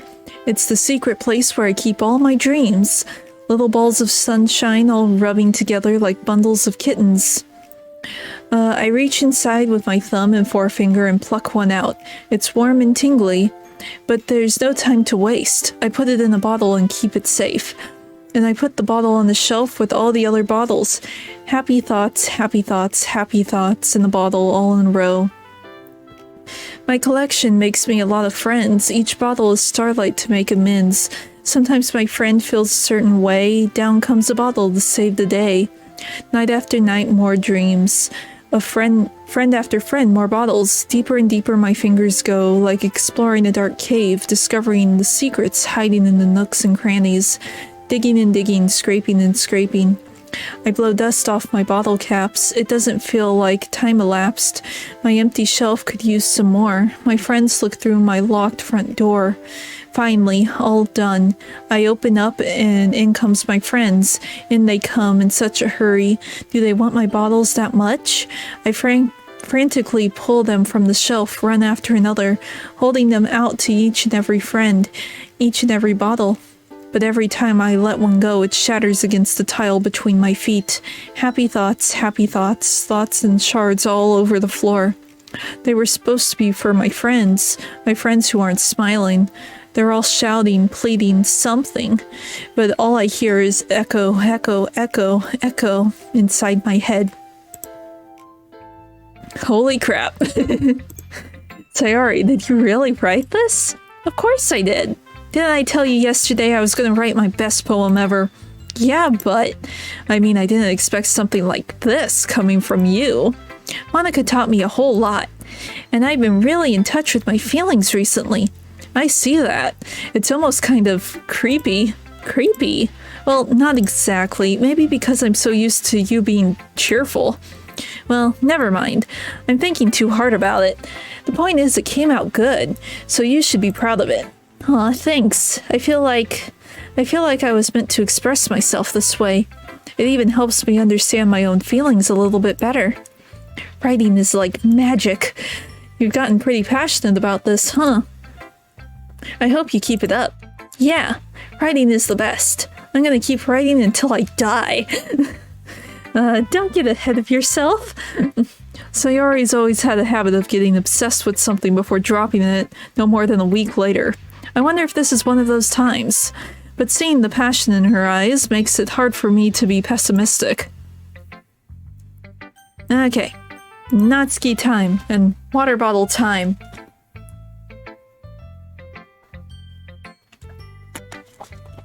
Okay. Well, it's not really any worse than your last one, but I can't really say it's any better either. Phew. Huh? Phew? What? Well, anything that isn't a train wreck. Well, anything that isn't a train wreck, I'll take as a win. I can't talk today. Oh my gosh. And I get the feeling that you're probably the most critical. Hey, what makes you... Wait, maybe that was a compliment? Glad to see someone recognizes my experience. Well then, keep practicing and maybe you'll be as good as me someday. That's, something tells me Natsuki completely missed the point. Come to think of it, this kind of reminds me of Sayori's poem from yesterday. Huh? You think so? Yeah, well, I guess you've been friends with her for so long, you might be... blah, blah, blah, blah, blah. Well, I guess if you've been friends with her for so long, you might be on the same wavelength. But you never really struck me as her type. Sayori has a type all of a sudden? Well, I don't know. But honestly, how could someone so, fluffy spend so much time with someone like you? It's like she's dragging around a dead weight. That was a little unnecessary. Oh, we got a scam. Let's see, where is my chat box thing? There. That goes away, and I ignore that until after the stream. I've learned from last time. Let's see. That was a little unnecessary. But think of it this way. If it weren't for me, she would probably just fly away like letting go... She would probably just fly away like letting go of a balloon. You could say we take care of each other in our own way. Whatever it is, I don't get it. Oh yeah, I guess I'm supposed to show you my poem. Here. Amy likes spiders. You know what I heard about Amy? Amy likes spiders. Icky, wiggly, hairy, ugly spiders. That's why I'm not friends with her. Amy has a cute singing voice. I heard her singing my favorite love song. Every time she sang the chorus, my heart would pound to the rhythm of the words. But she likes spiders. That's why I'm not friends with her. One time I hurt my leg really bad. Amy helped me up and took me to the nurse. I tried not to let her touch me. She likes spiders, so her hands are probably gross. That's why I'm not friends with her. Amy has a lot of friends. I always see her talking to people. She probably talks about spiders. What if her friends start to like spiders too? That's why I'm not friends with her. It doesn't matter if she has other hobbies. It doesn't matter if she keeps it private. It doesn't matter if it doesn't hurt anyone. It's gross. She's gross. The world is better off without spider lovers, and I'm gonna tell everyone. Not bad, right? It's quite a bit longer than yesterday's. Yesterday's was way too short. I was just warming up. I hope you didn't think that was the best I could do. No, of course not. Anyway, the message is pretty straightforward in this poem. I doubt I have to explain it. Sometimes you can explain complicated issues with much simpler analogies. And it helps people realize how stupid they're being. Like anyone would agree that the subject of this poem is an ignorant jerk. Do you know people like that? Of course, it's about how everyone thinks That doesn't matter. It can be about anything. I wrote it to be easy to relate to. Everyone has some kind of weird hobby or guilty pleasure. Something that you're afraid if people find out, they make fun of you or think less of you. But that just makes people stupid. Who cares what someone likes? As long as they're not hurting anyone, it makes them happy. I think people really need to learn to respect others for liking weird things. Well, you're definitely right. At least I can relate to that. And I'm sure a lot of other people can too. It's what I do best, after all. I don't like writing unless there's a good message to take away from it. Like conveying emotions is important. But I want to make people think, not just feel. Remember that. I'm gonna write a good one for tomorrow too, so look forward to it. Okay. More water. Oh my gosh.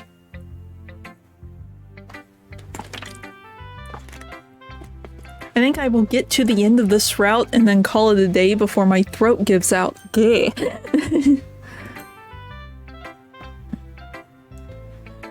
Well, end of Sayori's route, that's what I mean. Are you still mad at me? Huh?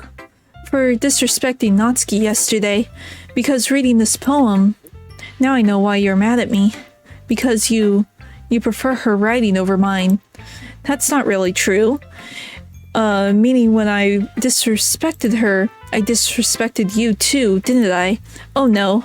Yuri, you might be reading into this a little too much. How could I be so stupid? I always let these things happen. Whenever I think before I speak, I just come off as as awkward and unlikable. But if I speak without thinking, the things I want to keep inside come out and make people hate me. So please don't force yourself to be around me. I know it's what Monica wants, but it's not fair to you when you could be enjoying your time with Natsuki and Sayori. Yuri, please. It makes it easier for me if you don't express any concern. Besides, I have my books with me.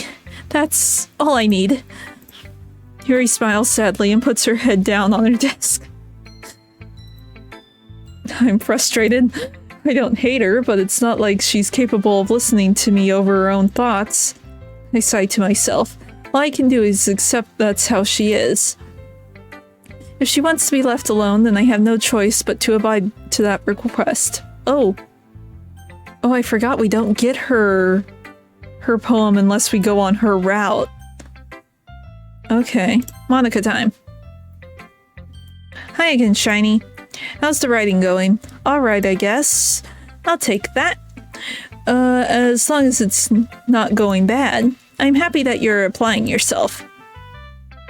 Maybe soon you'll come up with a masterpiece. I wouldn't count on that. You never know. Want to share what you wrote for today? Sure, here you go. I gave my poem to Monica. Alright, it's pretty good. It makes me think of Sayori. Like the other one you wrote. You two are like the dynamic duo. That's kind of exaggerating it. Yeah, probably. But you do spend a lot of time with her in the club, don't you? Then again, I don't blame you for being a little shy. I'm not shy, it's just... I'm just teasing. I know it takes a bit of time to make friends with everyone, but Yuri and Natsuki are super interesting people, so don't be afraid to give them their share of time. And you can talk to me every now and then, too. I'm not, like, unapproachable or anything, am I? Ah, no, it's nothing like that. I'm just still getting used to being here, that's all. Yeah, I'm sorry if I was putting pressure on you or something. I really didn't mean it like that. No, don't worry. I get what you were saying. Well, alright. But anyway, you want to read my poem now? I like the way this one turned out, so I hope you do too. Alright, let's take a look. Save me. The colors, they won't stop. Bright, beautiful colors, flashing, expanding, piercing, red, green, blue. An endless cacophony of meaningless noise. The noise, it won't stop. Violent, grating waveforms, squeaking, screeching, piercing, sine, cosine, tangent, like playing a chalkboard on a turntable, like playing a vinyl on a pizza crust. An endless poem of meaningless. Load me.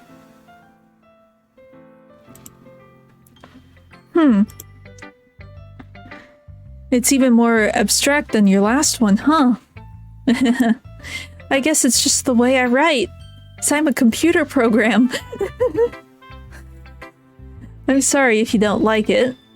No, I never said that. It's just a kind of thing I've never really seen before, I guess. I kind of like playing with my space on the paper.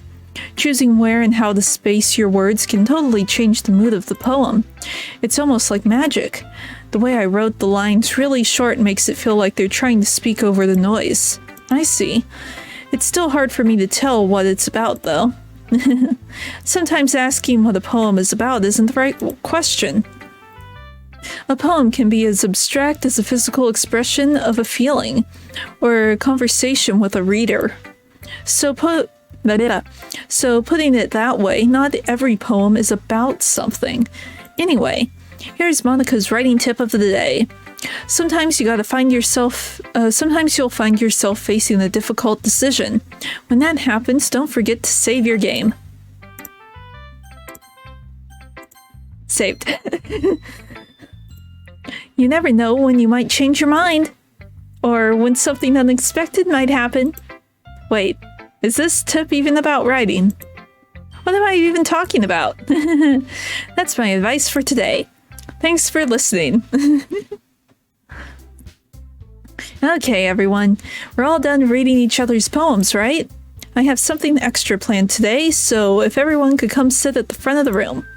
Is this about the festival? Well, sort of. Do we really have to do something for the festival? It's not like we can put together anything good in just a few days. We'll just end up embarrassing ourselves instead of getting any new members. That's a concern of mine as well. I don't really do well with last-minute preparations. Don't worry so much. We're going to keep it simple, okay? We won't need much more than a few decorations. Sayori has been working on posters and I've designed some pamphlets we can give out during the event. Okay, that's great and all, but that doesn't tell us what we're actually going to be doing for the event. Sorry, I thought you heard about it already. We're going to be performing. Performing? Monica? Yeah, we're going to be having a poetry performance. Each of us are going to choose a poem and recite during the event. But the cool part is we're going to let anyone else come up and recite poems too.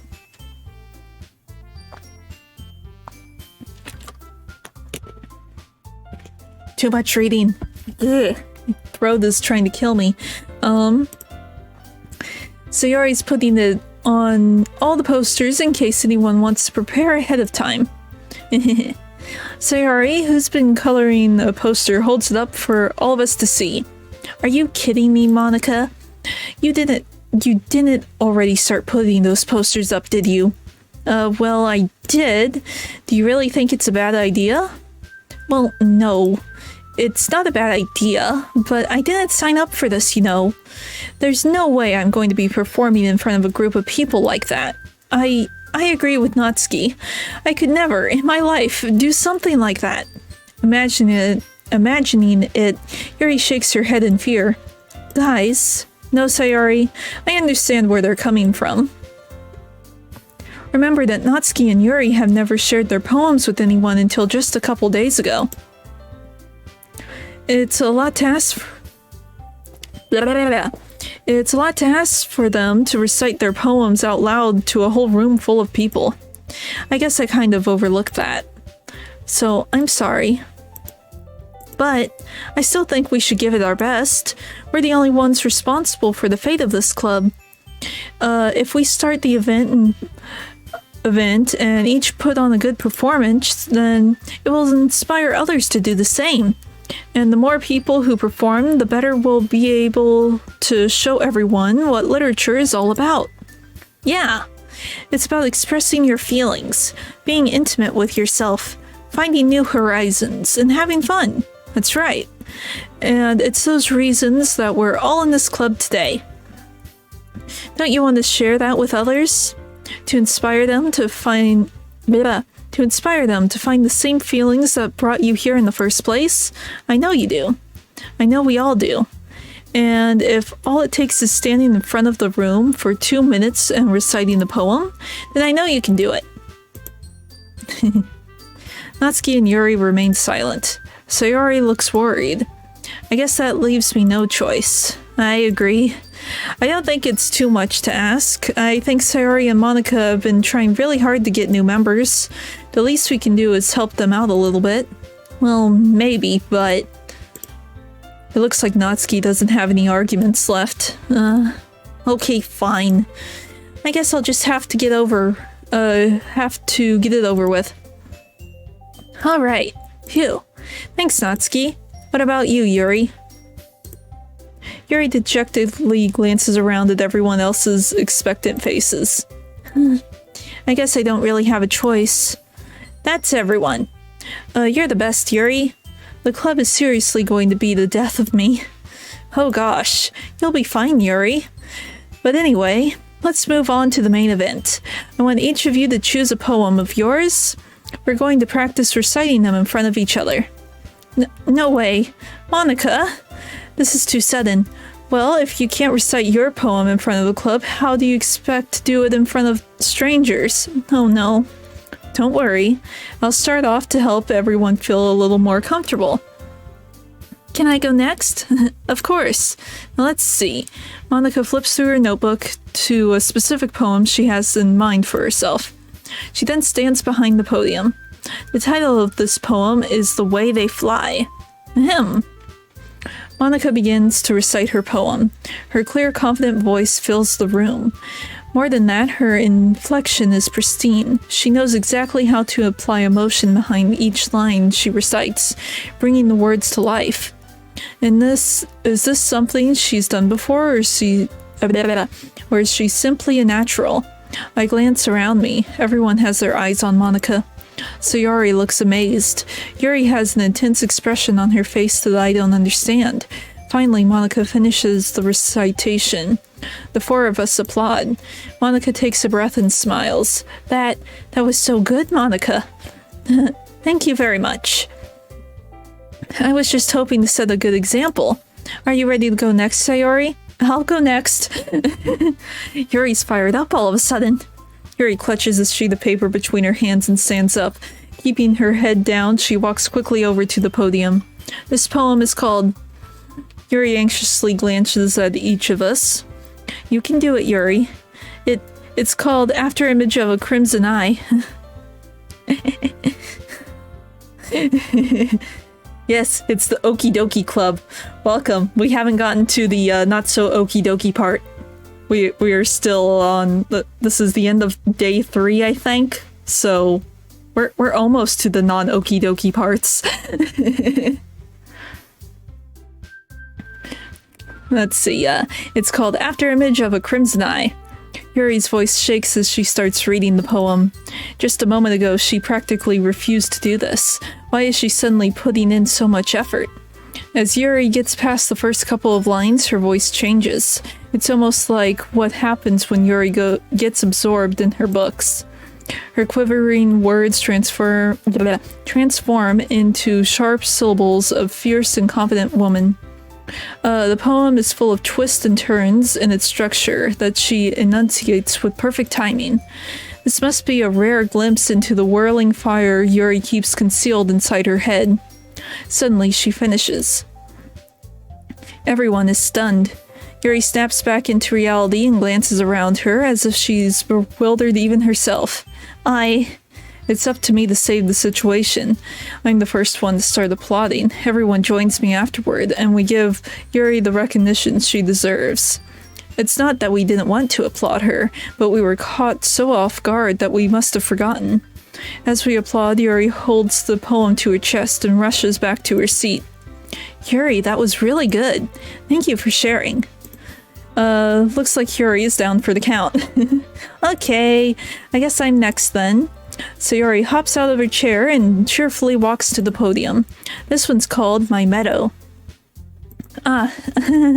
Sorry, I giggled. Sayori, it's a lot harder than I thought. How did you guys do it so easily? Try not to think of it like you're reciting to other people. Imagine you're reciting it to yourself, like in front of a mirror or in your own head.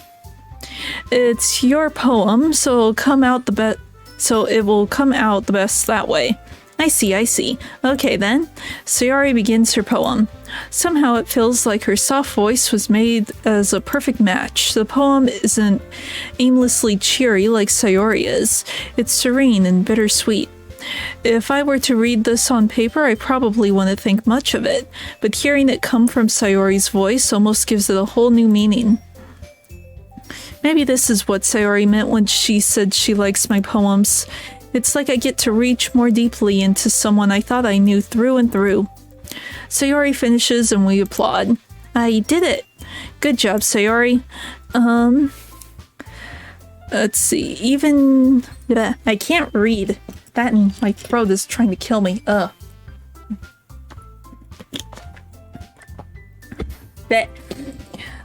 Even Shiny liked it. I guess that's a good sign.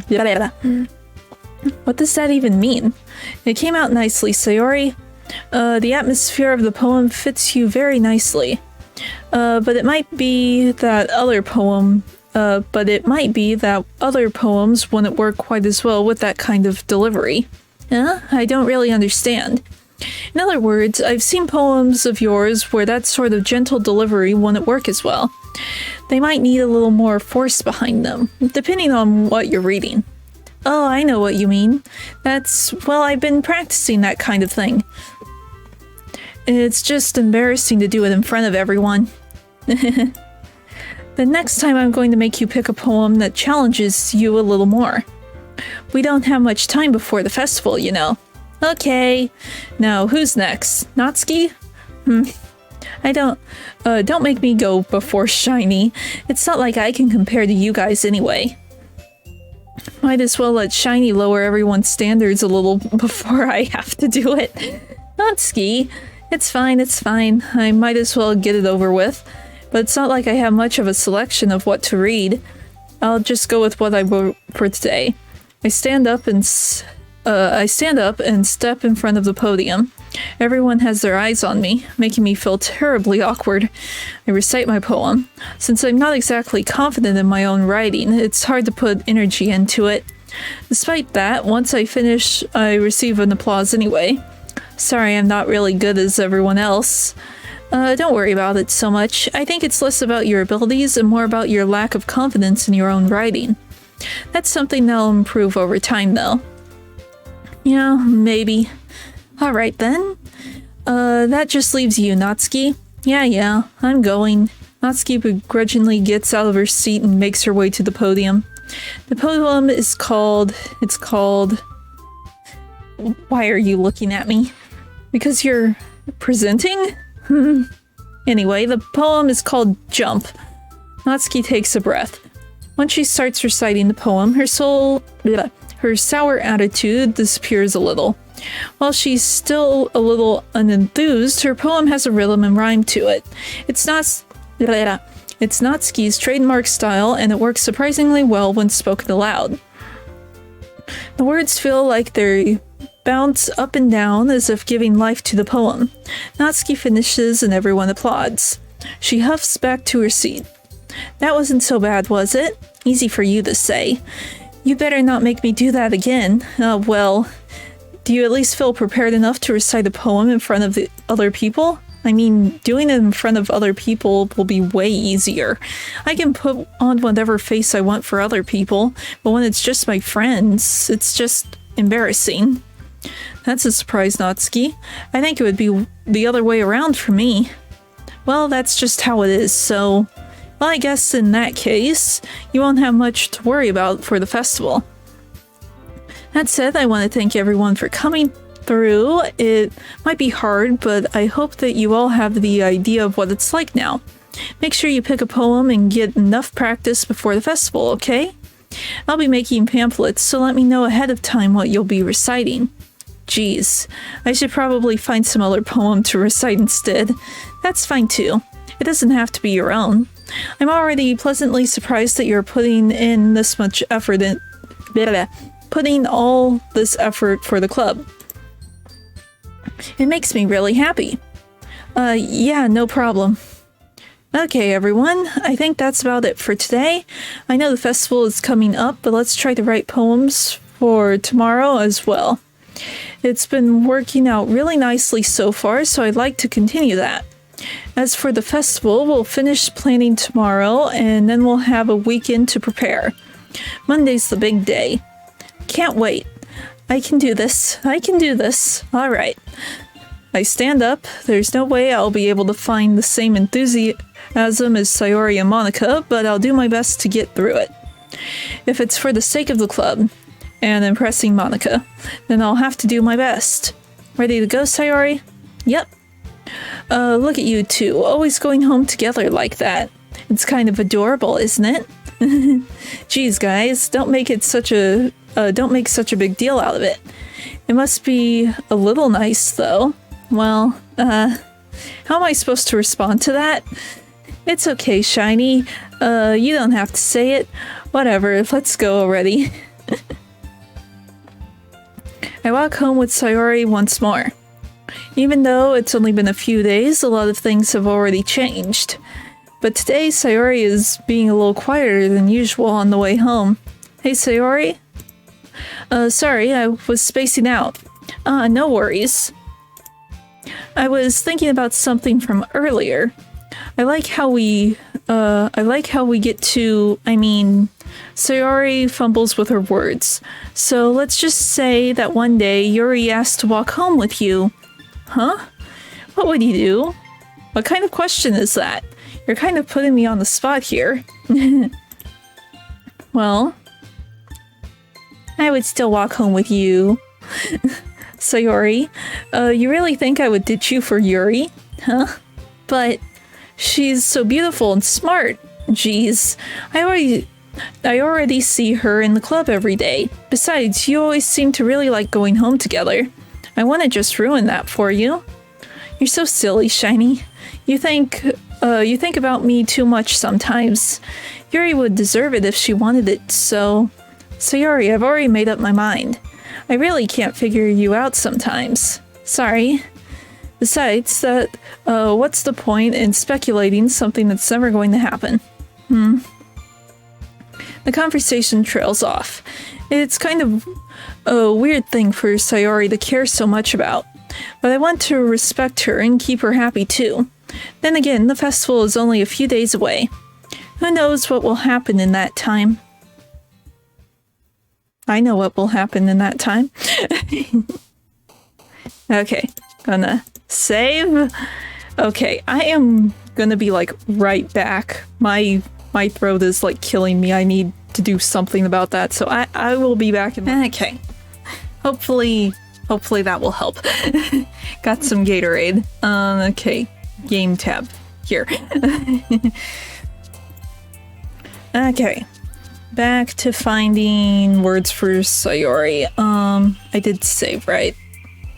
Yes.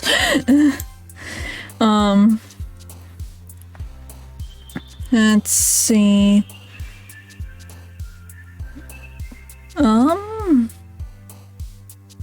Treasure? Yeah. No, it's not summer.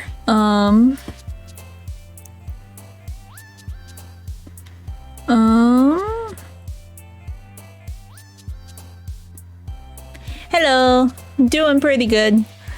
Playing Doki-Doki Literature Club Plus. I thought the new stuff would be unlocked right off the bat, and it's not, so I'm going through the base game now.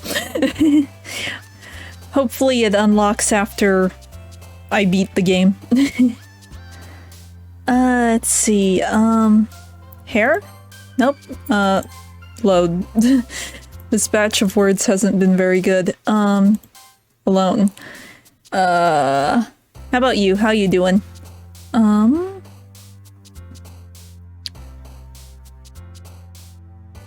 Amazing? Yeah.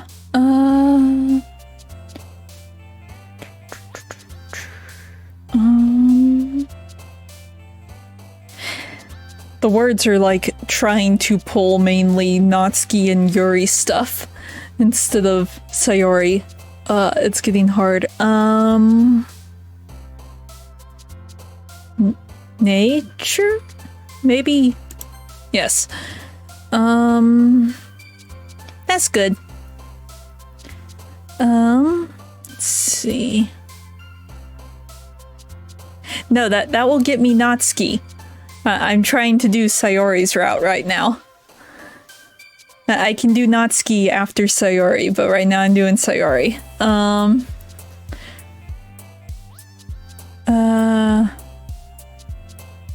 Warm?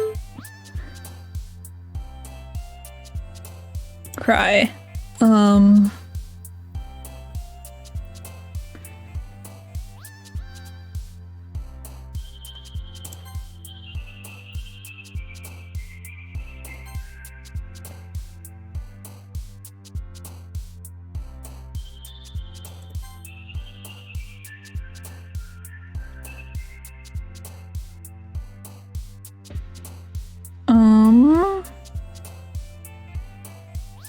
Peace? Nope, that was Natsuki. Okay. Basically, you write poems, and your poems determine which character you... this is a dating sim. It's a horror dating sim, but right now we're only on the dating sim part. So right now we're going down Sayori's route, so we're trying to write a poem that will impress her. Using all these random words.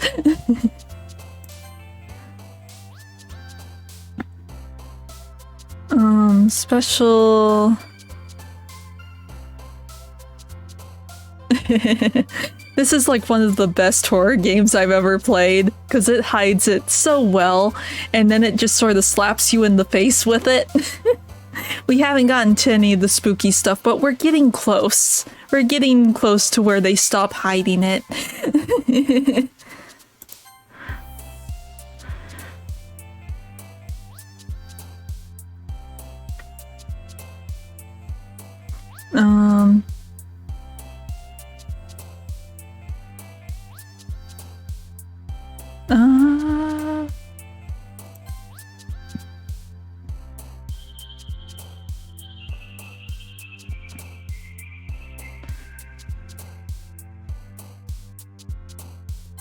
Nope, darn it, I've gotten 2 Natsuki words. Hopefully that doesn't mess me up too much.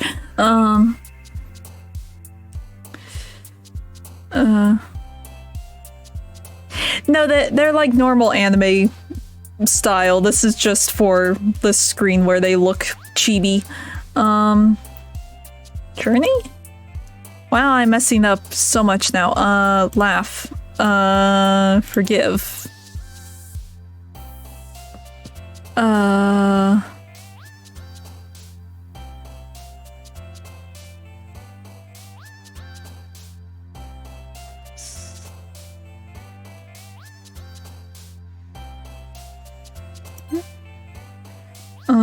Clumsy.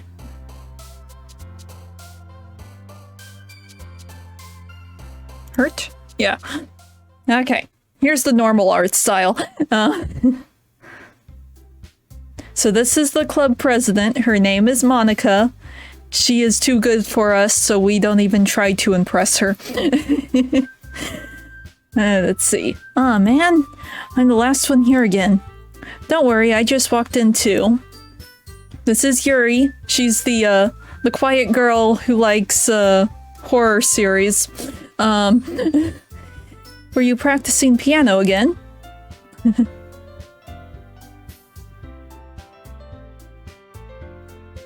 No, let's see, like I said, Monica's like, she's just the overall good person.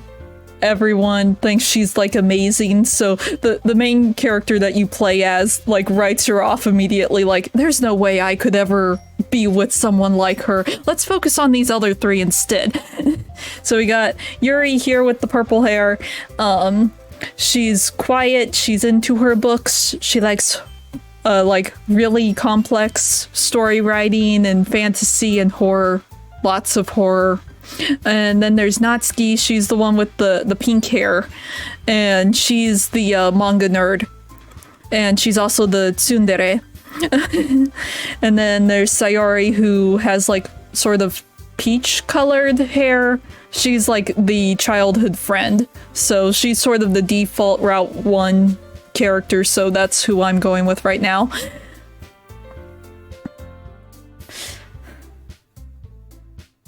You'll find out. You'll find out. I don't want to spoil anything if you know nothing of this series, because this is one of those games where you really gotta experience it, man. And if you want to experience it, the base game is completely free on Steam. I'm just playing the new version that came out yesterday, so I paid like $14 for it or something. But no, this is a really good game. The writing is so good. This is like the only dating sim thing that I've played, and it's because of the twist that comes later. But yeah, let's see. Yeah. You must have a lot of determination, starting this club and now picking up the piano. Well, maybe not determination, but I guess passion? Remember that the club wouldn't be here if it wasn't for all of you. And I'm super happy that you're willing to help out for this festival, too. I can't wait for the festival. Yeah, this is Natsuki. She is our tsundere.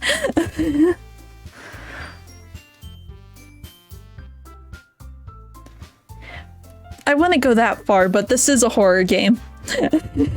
There's already been some teases to what happens in the game, like on the previous day.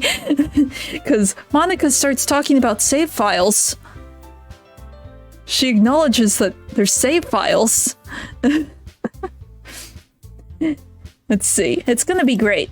Huh? Weren't you complaining about it just yesterday, Natsuki? Well, yeah. I'm not talking about our part of the festival, but it's a whole day of school where we get to play and eat all kinds of delicious food. You sound a bit like Sayori all of a sudden. Monika, do they usually have fried squid? Squid? That's a pretty specific thing to look forward to. Oh, come on. Are you saying that you don't like squid? You, of all people? I didn't say I didn't like it. Besides, what do you mean by you of all people? Because it's right in your name. Monika. Huh? That's not how you say my name at all. Also, that joke makes no sense in translation. You see what I mean? You see what I mean? This game knows things.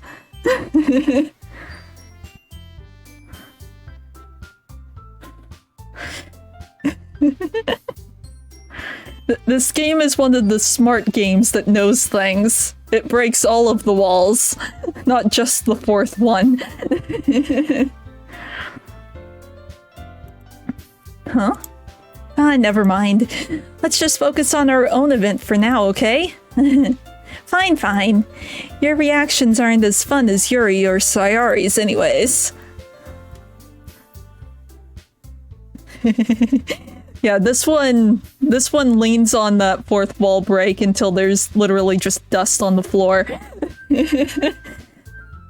Excuse me. Where is Sayori anyway?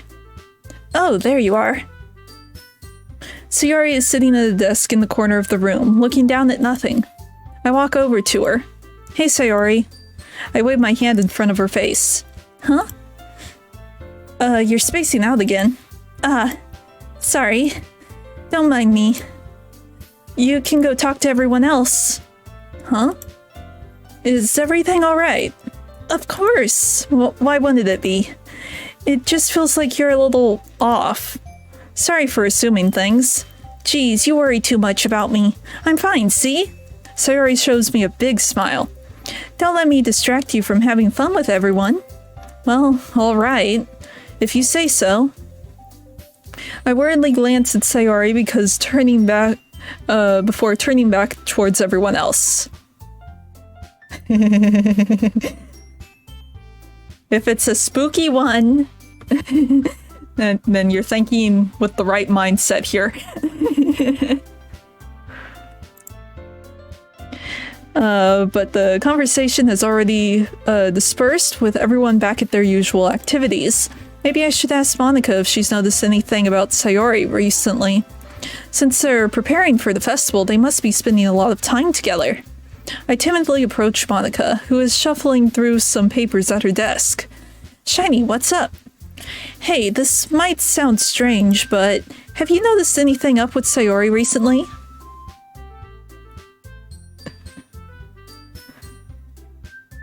Yes, these characters are everywhere. This game went viral when it came out a couple years ago, so yes, you probably have seen all of these characters. So I know after this came out, I hadn't even watched anyone play the game or played the game myself, but I saw the memes first.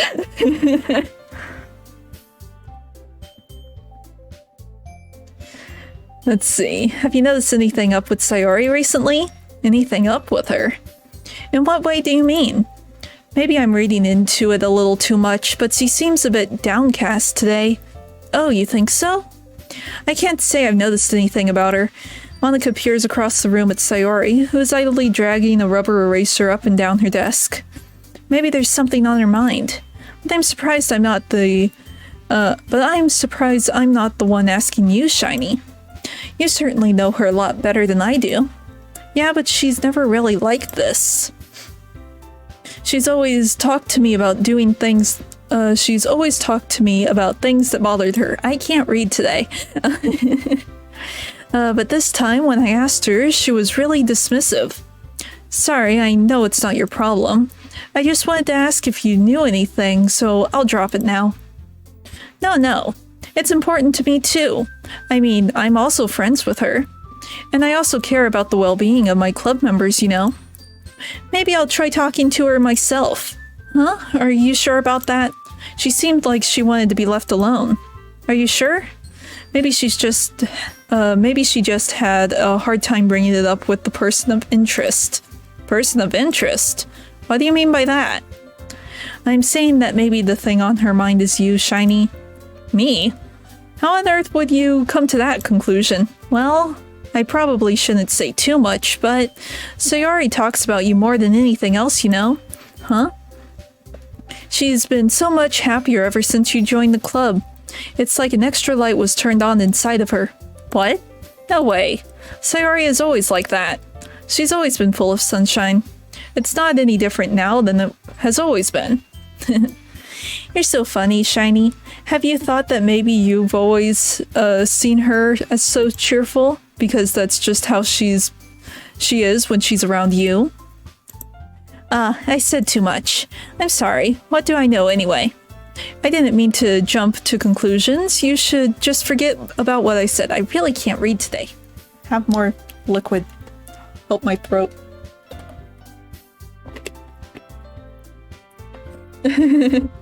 Because she's bored and thinking, and that's all she can do. Drag the erasure. That and it's sort of foreshadowing.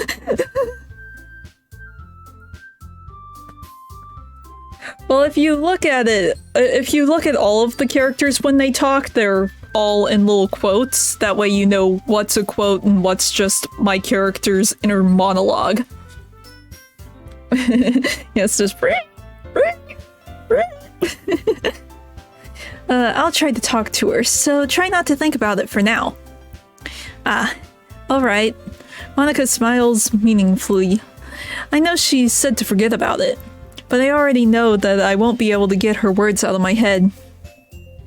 Monica stands up from her desk and walks across the room to where Sayori is sitting. I watch her kneel down next to Sayori and gently talk to her, but she's keeping her voice so quiet that I can't hear her from here. I sigh and sit myself down. Well, yeah, but see, there's no quotes. The quotes only show up when the character's actually talking. Let's see. I know Sayori told me not to worry about her, and to have fun with everyone else. But that's impossible to do when she's behaving like this. Exactly how much do I care about her that I'm letting this weigh me down so much? Now it feels like I'm the one behaving out of the ordinary. I can't talk today. But there's nothing I can do besides wait for Monica. Okay, everyone. After some time passes, Monica calls out to the club room. Why don't we share our poems now? Before I know it, everything is back to normal. Everyone goes to retrieve their poems, and I do the same. I make eye contact with Monica, and she smiles at me. I wonder what she was talking about with Sayori.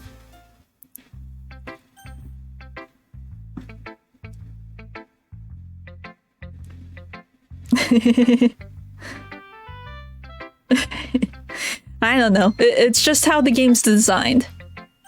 Okay, let's talk to Sayori first. This is your best one so far.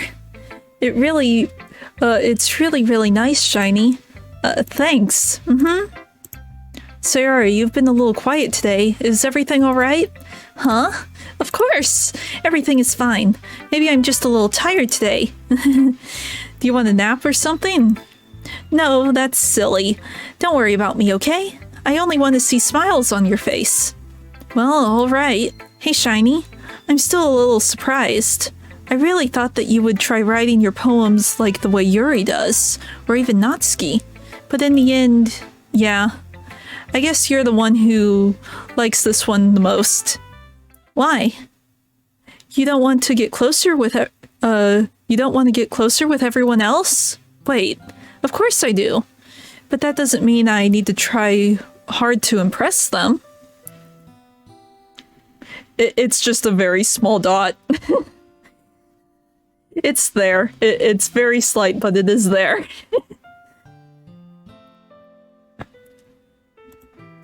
I still understand you the most, Sayori. I know you have to sometimes put up with me, and I have to sometimes put up with you. But we have a wavelength or something. And this is how the poem came out. Sometimes it feels like you're the only exciting thing in my life.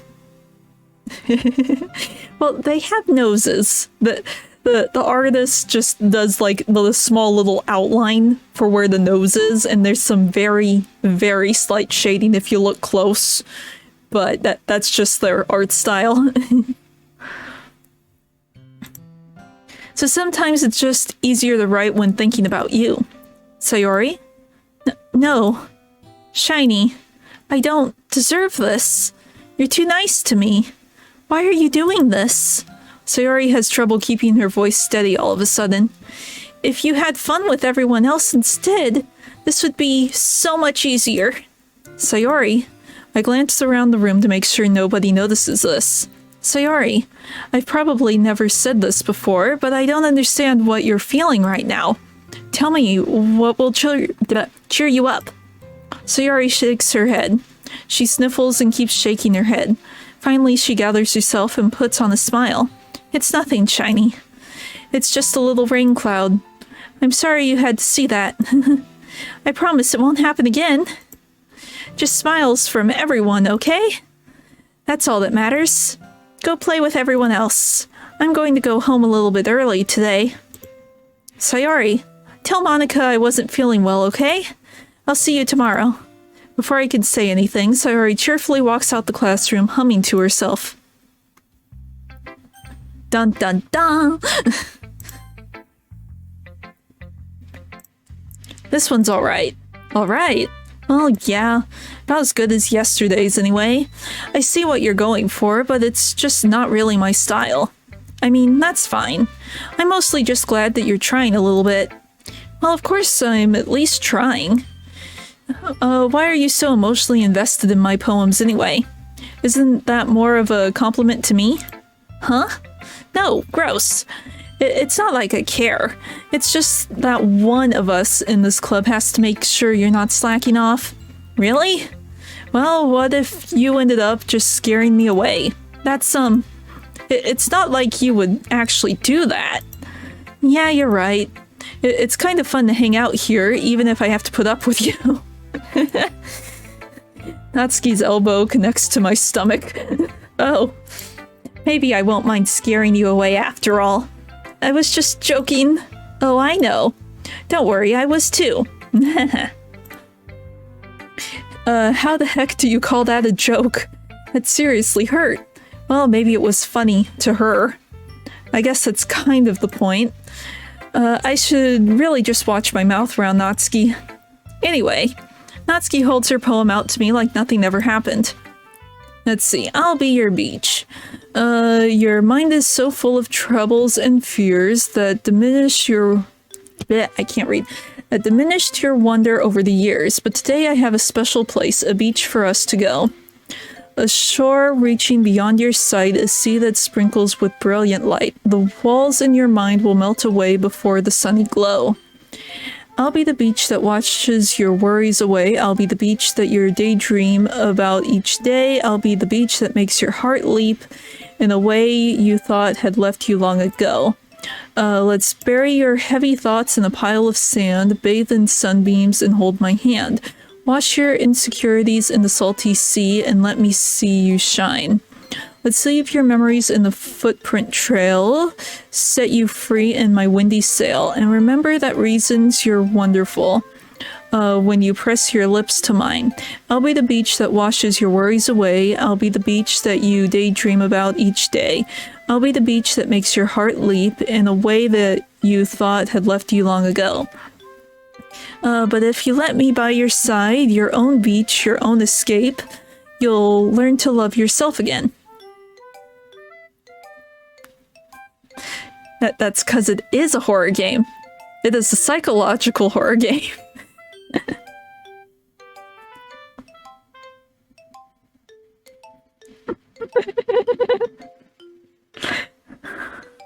Something happens to her. This is a horror game. A psychological horror game.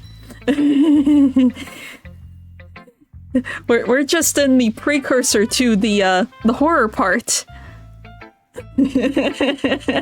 You'll see. You'll see. Yeah. I felt like I kept writing about negative things, so I wanted to write something with a nice message for once. Besides, the beach is awesome. Kind of hard to write about anything negative about the beach. So you decided to write about the beach first and then came up with the message later? Yeah, well, it's only because of what happened yesterday. I mean, after Yuri and I realized we kind of wrote about the same thing. She wanted to pick a topic and have us both write about it or whatever. You can really see her doing that too. Making us write about a simple topic, then trying to impress me by coming up with something all fancy. Well, it's not like I care. I just did it anyway. I mean, I guess mine ended up being kind of metaphorical too. But there's nothing wrong with doing that once in a while. At the very least, it was good practice. Okay, Yuri time. And liquid. So much reading is making my throat, like, die. Yuri doesn't look too enthusiastic about spending time with me. I guess if she changes her mind, she'll come to me. But I should leave her be for now. Okay, Monica time. Hi, Shiny. Have you thought about what you want to submit to perform at the festival? Well, being in this club is one thing, but performing in front of a bunch of people, I'll have to give it some more thought. Okay, no pressure. But whatever you do, I'm sure it'll turn out great. It would also make me happy to see. Anyway, let's take a look at today's poem. Sure. I let Monica take the poem I'm holding in my hands. Aha! It's kind of funny. How so? No, not the poem. I mean, it's funny how your poems and Sayori's poems have been getting more and more similar to each other every day. I'm surprised you're so in sync with her. Then again, you've been spending a lot of time together lately, haven't you? I guess you could say that. Although we kind of grew up as best friends, I haven't been seeing as much of her as... I can't read. I haven't been seeing as much of her this past year. But since I joined the club, we've been spending a lot of time together again. I see. That reminds me, about how Sayori's been a little off today. Yeah, did she tell you something? Well, Shiny, you haven't been flirting with her, have you? Of course not. I've been treating her like I always do. Alright, just making sure. I know how much you care about her. It would be terrible if something bad happened to her, so keep an eye on her. Sayori's been acting so much happier ever since you joined the club. What could have happened all of a sudden? Well, never mind. This really isn't the time to be talking about this. Anyway, I'll share my poem with you now, alright? Alright. The Lady Who Knew Everything. An old tale tells of a lady who wanders Earth, the lady who knows everything. A beautiful lady who has found every answer, all meaning, or all purpose, and all that was ever sought. And here I am, a feather, lost adrift the sky, victim of the currents of the wind. Day after day I search with little hope, knowing legends don't exist. But when all else has failed me, when all others have turned away, the legend is all that remains, the last dim star glimmering in the twilight sky. Until one day, the wind ceases to blow. I fall, and I fall, and fall, and fall even more, gentle as a feather, a dry quill expressionless. But a hand catches me between the thumb and forefinger. The hand of a beautiful lady. I look at her eyes and find no end to her gaze. The lady who knows everything, knows what I am thinking. Before I can speak, she responds in a hollow voice. I have found every answer, all of which amount to nothing. There is no meaning, there is no purpose, and we seek only the impossible. I am not your legend does not exist. And with a breath, she blows me back afloat, and I pick up a gust of wind.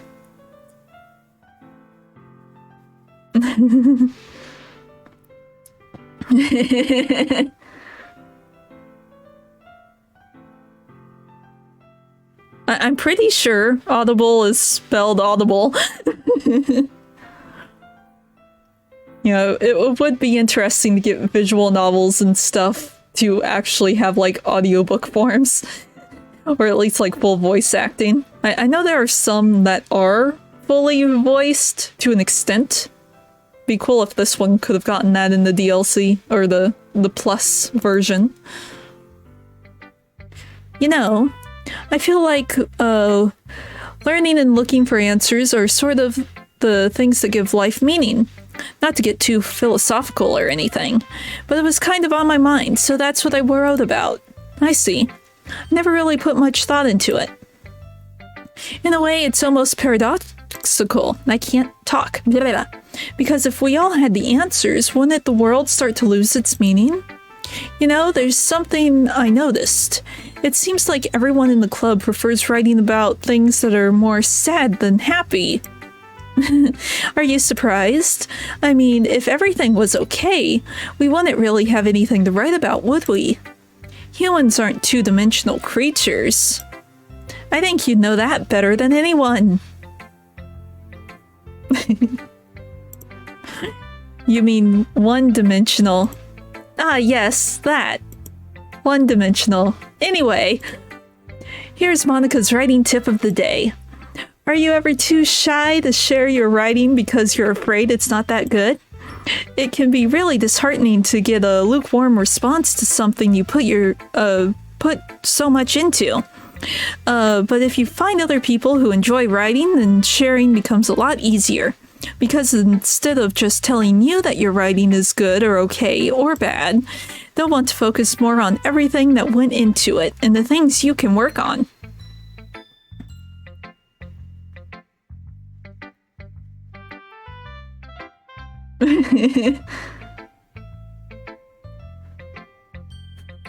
Yeah.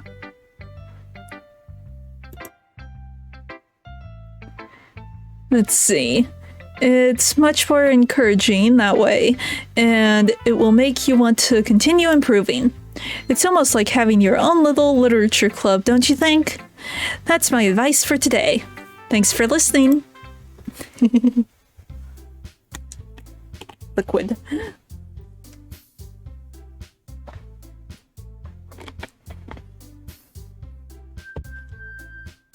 Yeah, but this is sort of a game where you sort of need to see everything, because a lot of it's in the visuals when things start changing, because things eventually start changing. Unless you want someone to describe every little gory detail, that could be a little awkward, though. Because this visual novel has a lot of visuals. A lot of visuals. Yeah. Okay, you three. We're all done sharing poems, right? Why don't we start figuring out... Hold on a second. Is it just me, or did you say something strange just now? Huh? Something did sound a bit unusual. That's right. You deviated from your usual catchphrase when addressing the club. Catchphrase? I don't have a catchphrase. Jeez. Why is the mood so weird today? Look, even Yuri isn't immune to it. Stagnating air is common foreshadowing that something terrible is about to happen. In your books, maybe. Look, the only thing different is that Sayori isn't here. Ah, it seems you're right. Sayori always helps lighten the mood a little bit, doesn't she? It's almost like everyone's balance is thrown off a little when she's not around. Where the heck did she run off to anyway? I thought she just went to pee. Natsuki, please show some decency, and I will try to keep talking. Oh, come on. She actually wasn't feeling too well and went home early. Is that so? I hope she's alright. Seriously? Of all the times to go home with her, you picked the time she's... Of all the times to not go home with her, you picked the time she's not feeling well?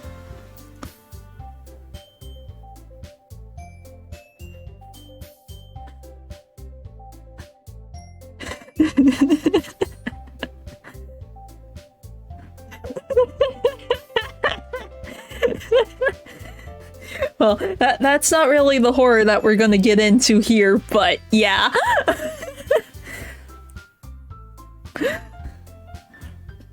You're starting to go down Yuri's idea of horror. Let's see. So much for you two being all lovey-dovey. No. First of all, stop misunderstanding my friendship with Sayori. And second, she's kind of been avoiding me today, so I didn't want to force it. Oh? That curious expression coming from Yuri of all people? Calm down, guys. I talked to her earlier and everything is fine. What did she say? Anyway, we need to figure out the rest of the festival preparations, so let's decide what everyone will be doing this weekend. I already know what I'm doing. That's right. Natsuki will be making cupcakes. But we might need a lot of them and different flavors. Can you handle that all by yourself, Natsuki? Challenge accepted. And as for myself, I'm going to be printing and assembling all the poetry pamphlets. Sayori will be helping me design them. And as for Yuri, you can, guys, can you help me come up with something for Yuri? I'm useless. No, that's not it at all. You're the most talented person here, you know? No, Natsuki's pouting too. Even I can tell now. I guess I never gave Sayori enough credit, but I can tell things are even harder on you when she's not around. That may be the case.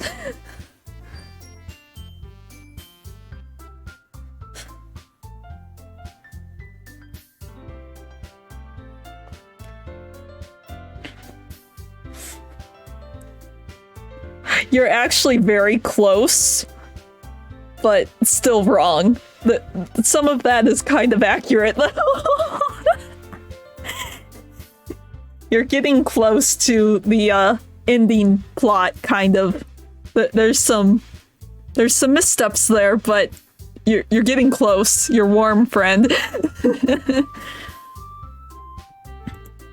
But if I can't also be the leader on my own, then I won't grow as a person.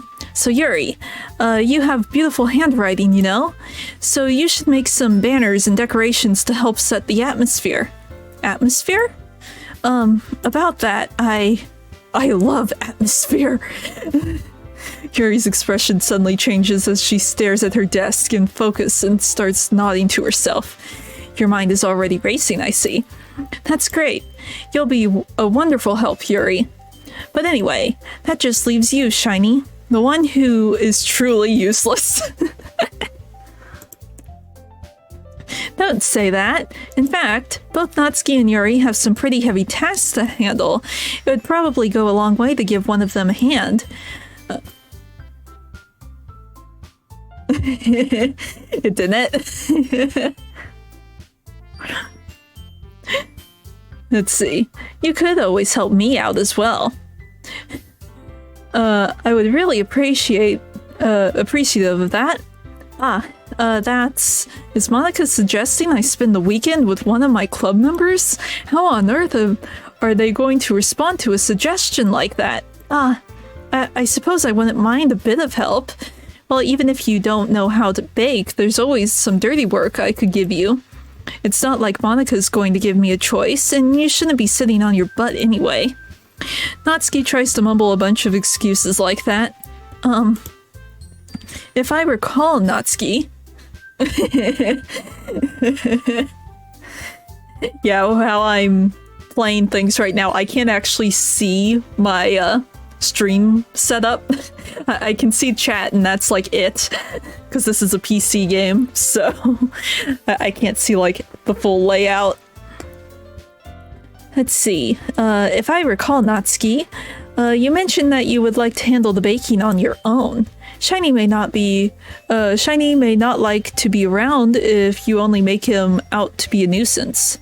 So therefore, you may be more suited in assisting with the decorations. Hold on, I never said that.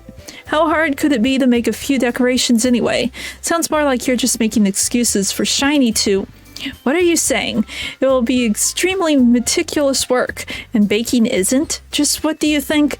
Guys, let's settle down for a moment. In the end, I think it's up to Shiny to decide how he'd like to contribute. Besides, he hasn't really gotten the chance to spend any time with me yet, you know. So I'm sure he's interested in, you literally just said. I'm surprised as well. Sorry. I was just saying though. Jeez. Can't we just settle this already? Yeah. Shiny, you're okay with this, right? In the end, it's up to you. Ah, of course. Very well. In that case, everyone looks straight at me. But of course, I'm going with... I'm going with liquid.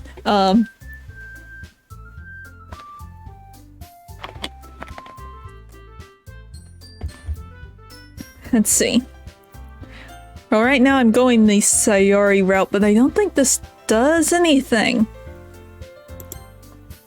I mean, if it's going to be anyone, then I prefer helping Sayori. I mean, we're already neighbors, but Monika said that Sayori was helping her. Jeez, do you really hate us that much? No. Sorry, I didn't mean for it to be this difficult. Just think of the club, okay? Okay, and I know Monika's never a choice. Let's see, Yuri's been avoiding me, so I guess I'll go with Yuri. Well, probably most useful helping out Yuri. Me? Are you serious? Why would you... Natsuki? I can already tell you're about to say something mean. No, I was just saying, So you'll be helping Yuri then, Shiny? Yeah, that's what I'm going to do. I'm glad. I have a bad habit of overthinking these sorts of things.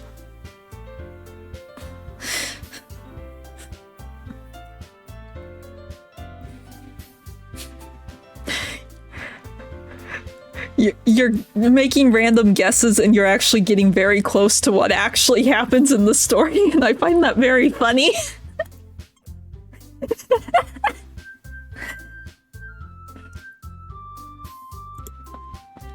So I think your assistance will be very useful.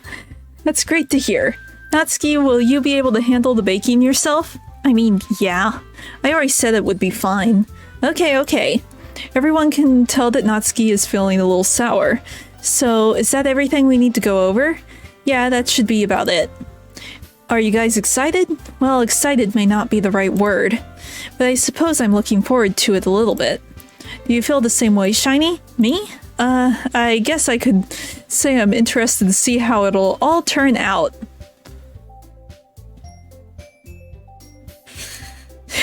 Well, the part that doesn't involve the water bottle, you're hitting really close to what actually happens in the game.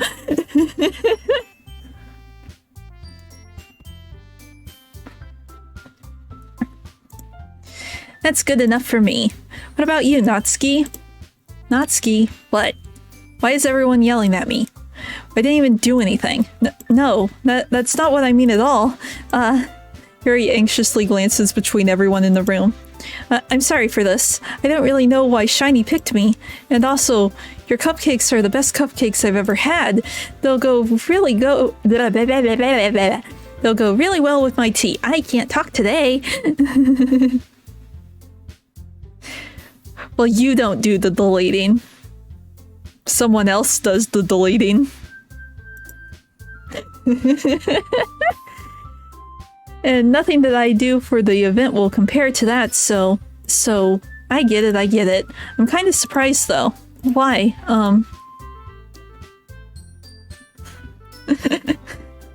No, it's not malware. Yeah, it's not malware, it's Monica. Just Monica. Well, I'm the one acting immature. I already know that. But you're trying to cheer me up all of a sudden. I know I'm not very good at it. I'm sorry if I said something bad. Natsuki isn't the only one surprised. No. Monica and I are also taken aback by Yuri's words. When she already has trouble with words, trying to cheer someone up must be far out of her own comfort zone. There's no score in this game. Everyone loses. But I begin to understand. Yuri was trying to sound like Sayori. Even if it didn't work out perfectly, I can tell that she tried to say something Sayori would say at a time like this. Because Sayori always helps everyone smile and feel good about themselves. No, I kind of appreciate it. I'm sorry for making a big deal out of nothing. But I'm gonna say this. You better bet that my cupcakes are gonna be the best part of the whole event. Ah, I believe you. Yeah, I hope to see everyone do their best. But with that, there's nothing more for today. So I guess it's time for us to head out. Alright, let's get out of here then. Everyone packs up their things. I start to follow Monica and Natsuki out of the door as they chat between each other. I turn around. Sorry, I realize that I don't have any way of contacting you this weekend. Oh, you're right. I can't believe that slipped my mind. Should I give you my phone number? I think that would be the best way, yes. Alright then. Yuri and I exchange phone numbers. Okay.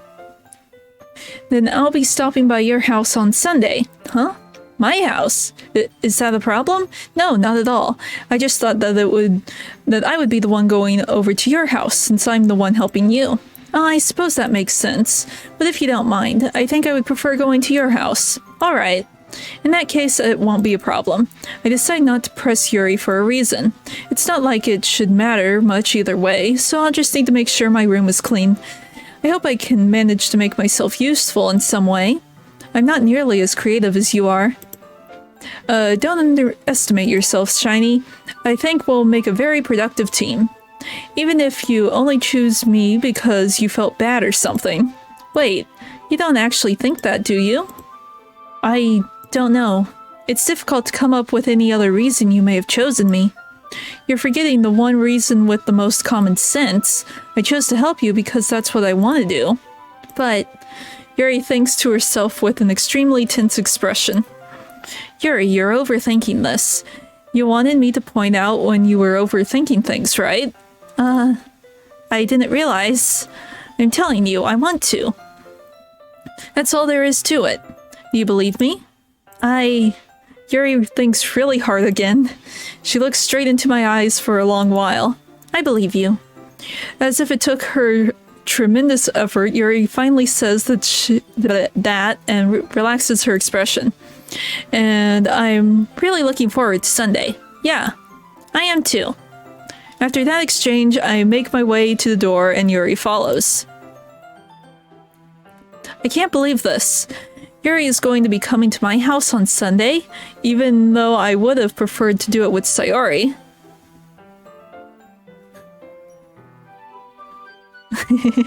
Yeah, the noses are very tiny. It's more obvious on, like, the full arts, and it's not just the, like, talking avatar. I don't really know how else to describe it, because every now and then you get, like, a full art of the character that covers the screen. The noses are a little more noticeable. Yeah, the CG's right. This is, like, the only dating sim game I have played, so I don't know all of the terminology.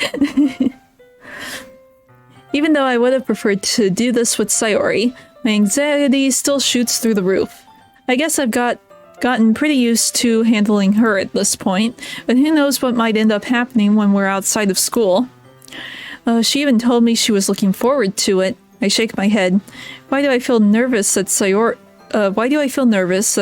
finds out about this? It's not like we feel that way about each other. Besides, like Monica said, this is about the club. I have nothing to worry about.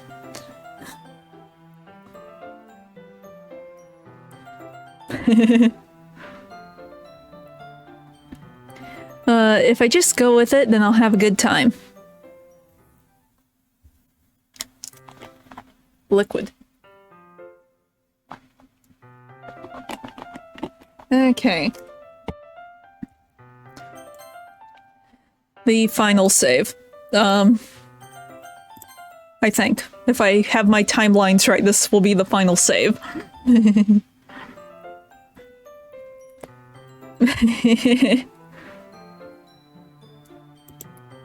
Yeah, I don't know what my reading speed is. It just depends on the book. Like, if it's one that I'm really, really into, I can down a pretty chunky book in a few days. But if it's boring, I will be lucky if I fall asleep or don't fall asleep on the first page. Let's see. I've been getting increasingly anxious about Yuri's upcoming visit. I keep telling myself there's no reason to be nervous, but it doesn't help much. Yuri is clearly an introvert and also an intimate person in general. There's no doubt that she'll open up a little bit when it's just the two of us. Meanwhile, we've been texting each other. We've even been texting occasionally. I can't read.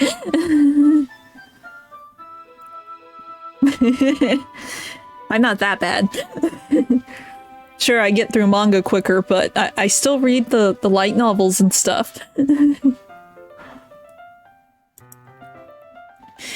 She was extremely apprehensive at first, but it wasn't long before I was already learning more about her. But putting Yuri aside, I haven't heard a thing about Sayori since she left the club early the other day. It's not like we text each other all the time or anything, but I've been worried about her in the back of my mind. Between what Sayori said and what Monica said, is it really okay for me to put Sayori's feelings aside when she might need me? I decided to visit Sayori before Yuri comes over. Rather than ask, I simply tell her I'm coming over, much like we've done in the past. Once I reach Sayori's house, I knock on the door before entering it myself. Again, we used to play so often that we made it a habit of simply entering each other's houses like we were family.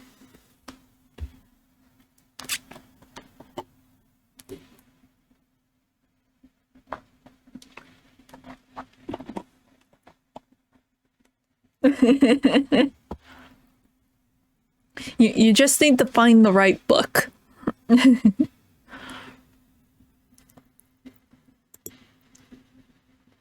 The house is quiet.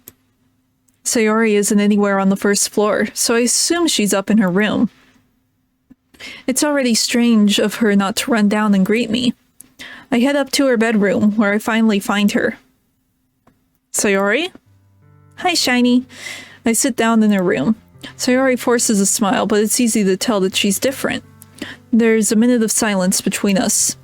You haven't come over like this in a long time, have you? I guess you're right. It has been a long time. Not much has really changed, has it?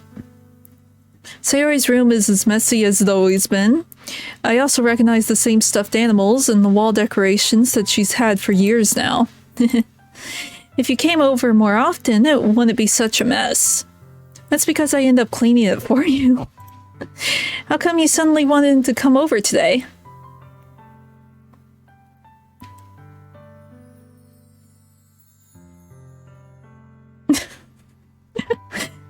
No. Turn off all your consoles. Read the book. You will be happier that you did. Read the book, friend. Let your imagination fill in the gameplay gaps. Aren't you supposed to see Yuri today? Yeah, but... Wait, how did you know about that? Sayori had already left by the time we decided the last meeting. Monica told me. It's only natural for her to keep me informed about the festival preparations, right? Ah, that's true. But what about you? Aren't you going to help Monica today? The talking is starting to kill my throat. Let's see, of course. I'm just helping her online. We didn't plan to meet up or anything. Ah, so it's just me and Yuri then. Yep. There's more silence between us. Sayori stares in a random direction. Everything about her behavior is really uncharacteristic. I finally get to the point. I just wanted to see how you were doing.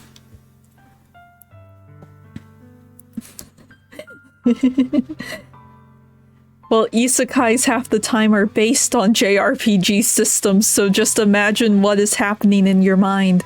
Create an anime in your mind. It's easy.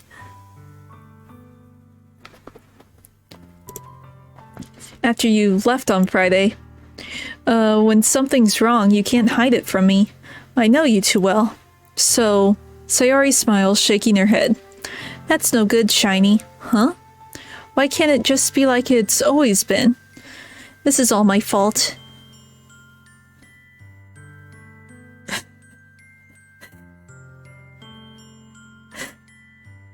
The only difference between action RPG and JRPG is one's made in the US and one's made in Japan. Just imagine anime. Read the story and imagine it in your head.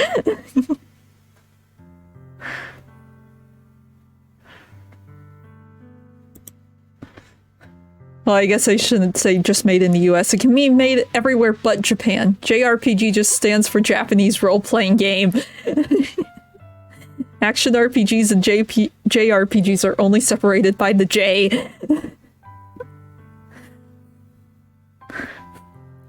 Let's see. If I didn't get so weak and accidentally express my feelings, if I didn't make that stupid mistake, then you wouldn't have been worried about me at all. You wouldn't have come here. You wouldn't have been thinking about me right now. But this is just my punishment, isn't it? I'm getting punished for being so selfish. I think that's why the world decided to have you come over today. It just wants to torture me. Sayori.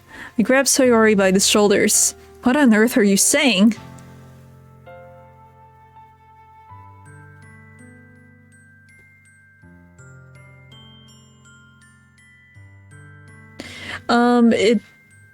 The only one that's turn-based is Union Cross, and Union Cross just got shut down, so...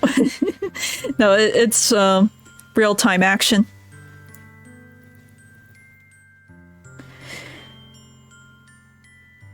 Chain of Memories wasn't turn-based either. It had a very funky combat system that I hate, and constantly soft-locked me, but it wasn't turn-based. If it was turn-based, I would have probably been fine. Let's see, what on earth are you saying? Are you listening to yourself right now? I know something happened to you. There's no other explanation for you to be like this, so tell me already. Until I know, I won't be able to stop thinking about it. Sayori gives me an empty smile. You really put me in a trap, Shiny. But you're wrong. Nothing happened to me. I've always been like this. You're just seeing it for the first time. Seeing what? What are you talking about, Sayori? You're really just going to make me say it, aren't you, Shiny? I guess I have no choice this time.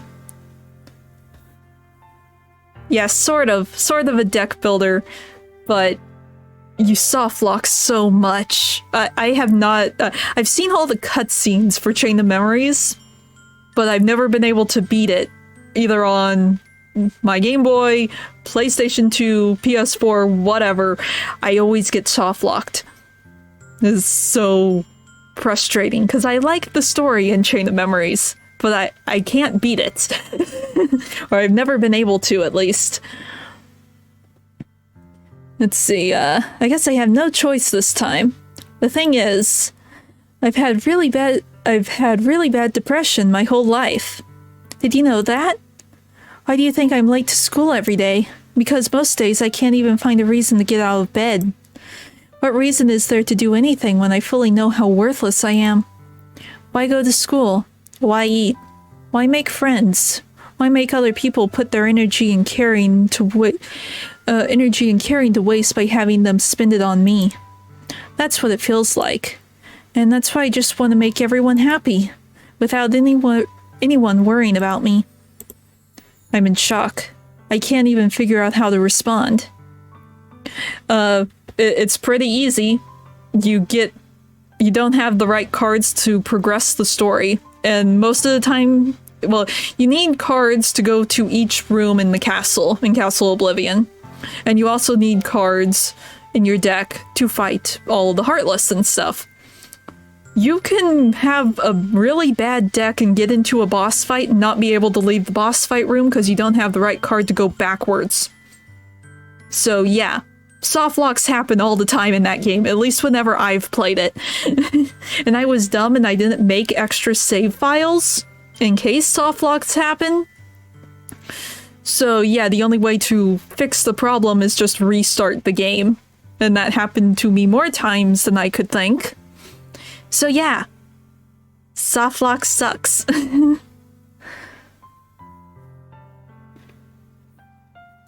Well, it's not so much underleveled, it's just the cards that you get in your fight, if I remember right, are completely random.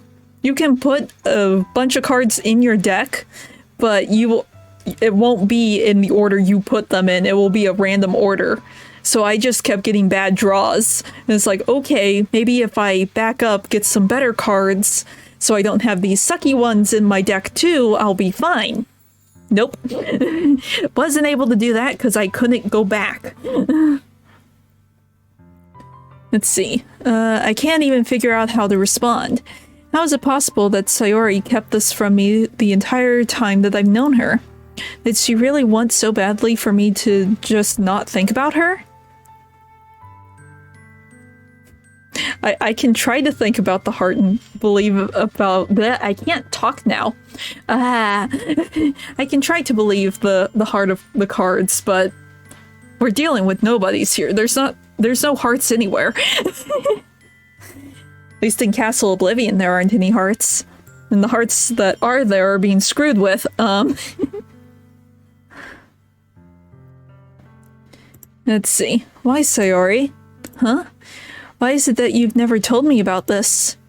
It almost feels like I've been betrayed as your closest friend, because if I knew, I would have done everything I could to support you, even if there's only so much that I could do.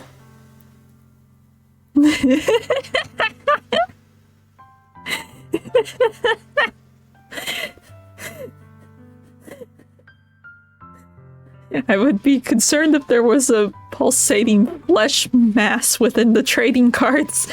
That would be a horror game.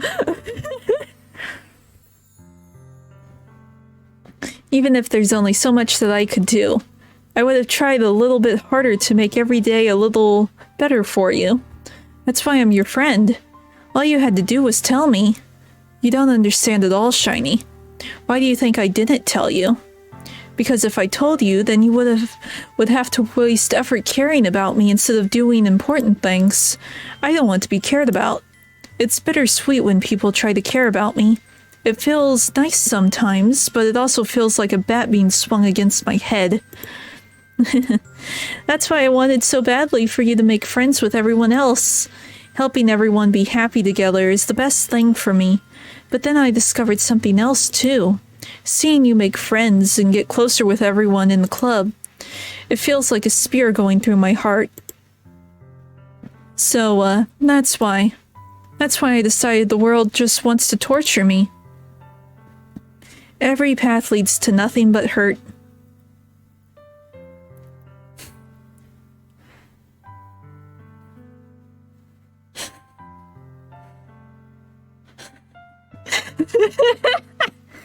No, Heartless, well, technically Heartless are the darkness within people's hearts, so they do have a heart. They have a portion of a heart, but they're mainly darkness.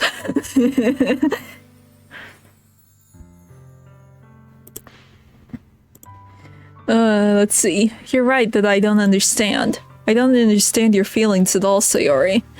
But I don't need to understand. Whatever it takes for me to help you stop hurting, that's what I'll do. No, Shiny. There's nothing. Nothing at all. The only thing that could have helped is if everything could be like it always was. But I was selfish. I finally showed you what a horrible person I am. Tears streaked down Sayori's face.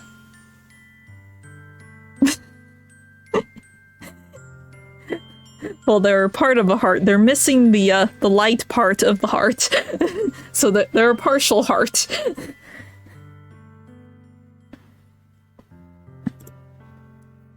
I made you join the literature club because I was selfish. And I was punished by my heart hurting in a way that I couldn't understand. And now you came here and I made you hurt too. I'm just weak and selfish. I can't talk. That's all I am. And that's why I'm going to accept these punishments.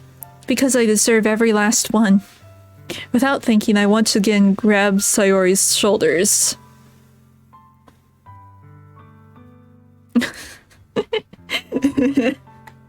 There are hearts of light in Kingdom Hearts. It's the only way the Keyblade War can be a thing. Let's see. Without thinking, I once again grab Sayori's shoulders. This time, I pull her into a tight embrace. Shiny. Sayori, I don't care if you feel selfish. I'm really happy that you convinced me to join the club. Seeing you every day makes it worthwhile enough. If I make friends with everyone else, then that's just a bonus. But please never underestimate how much I care about you. I wouldn't have it any other way. Shiny. Sayori isn't hugging me back. Despite my arms being wrapped around her, Sayori's arms remain at her side. She starts sobbing next to my ear. No, don't do this to me. Please don't do this.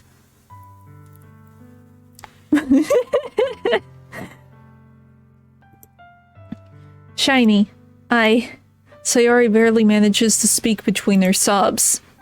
I don't know if I'm doing the right thing, but all I want is for her to know I care. If you have it in you to call yourself selfish, then you have to let me be selfish too. No matter what it takes, I'll figure out what needs to change. I'll make these feelings go away. And if there's anything that you need me to do, then you better tell me. I'll get mad if you don't. I don't know. Gently, Sayori finally puts her arms around me in return. I don't know anything. It's all really scary. I don't understand any of my feelings, Shiny. The only time I'm not feeling nothing is when I'm feeling pain.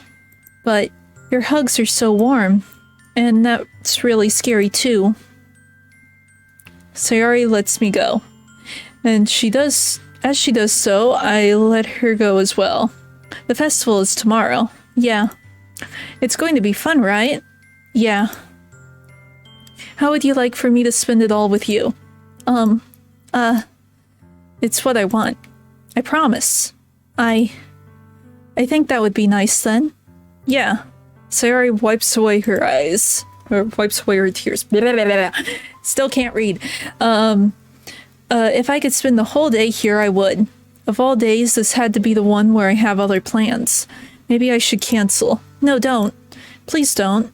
If you did that, then I really wouldn't forgive you. But it's almost time for Yuri to meet me at my house. At the very least, do you want to come along and help out?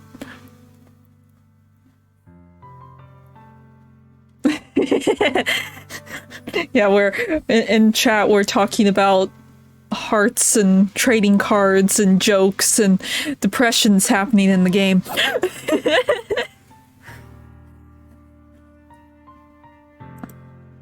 It would be fun.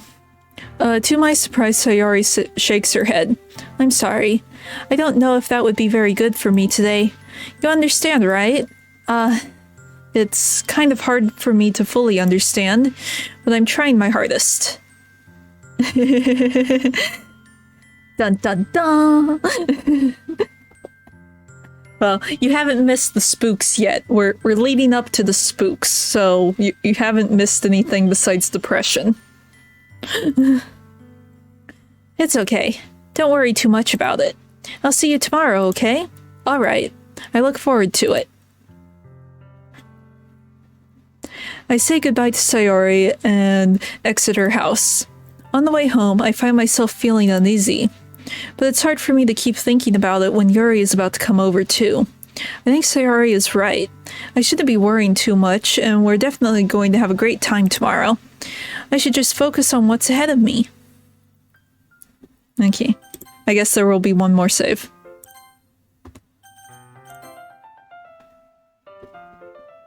Let's see,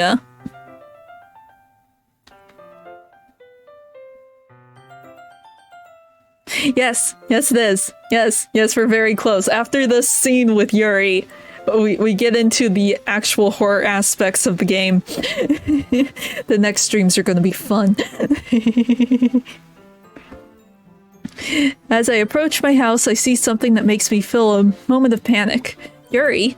Ah, thank goodness. You're a little early. I'm sorry I wasn't home yet. Were you waiting for long? No, I just got here, but I started to get really nervous when nobody answered the doorbell. You always could have texted me. If I had known, I would have reassured you and hurried more on my way home. I suppose that's true. I didn't think of that for some reason. It should be common sense to do that, but I decided to ignore it. Anyway, let's go inside. I see you brought a lot of stuff with you. That's right. And did you manage to find everything I asked you to buy as well? Yeah, pretty much. At least I hope I got everything. I'm sure it will be fine. I take Yuri to my room. First thing she does is glance around curiously, which makes me feel anxious. It's so clean. I cleaned it before you came over, so that's very considerate of you. No, I would be really embarrassed for my room to be a mess while you're here.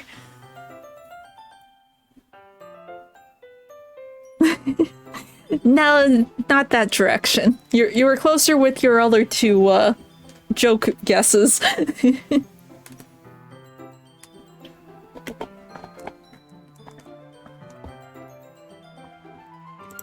Well, I do enjoy cleaning.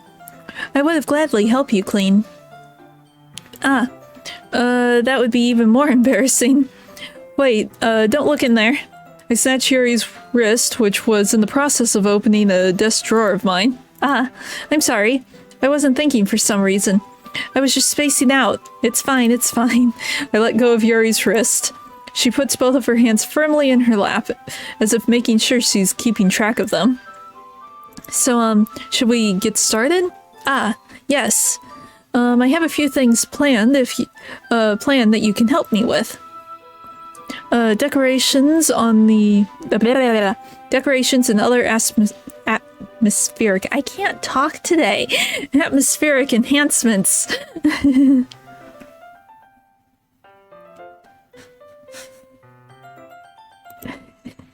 No.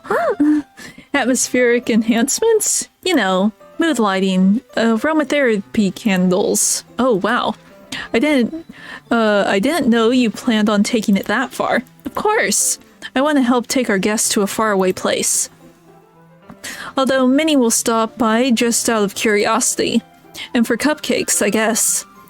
I'm determined to provide an experience that will leave them wanting more. That's great. It's easy to forget that you're a pretty intense person. Intense? I guess that's the way... I really can't read. I guess the best way to put it... Is that a bad thing? No, not at all. It's something that I like about you, actually. Is that so? That makes me feel relieved. And kind of happy. Yeah, no need to be so anxious. You can relax a little.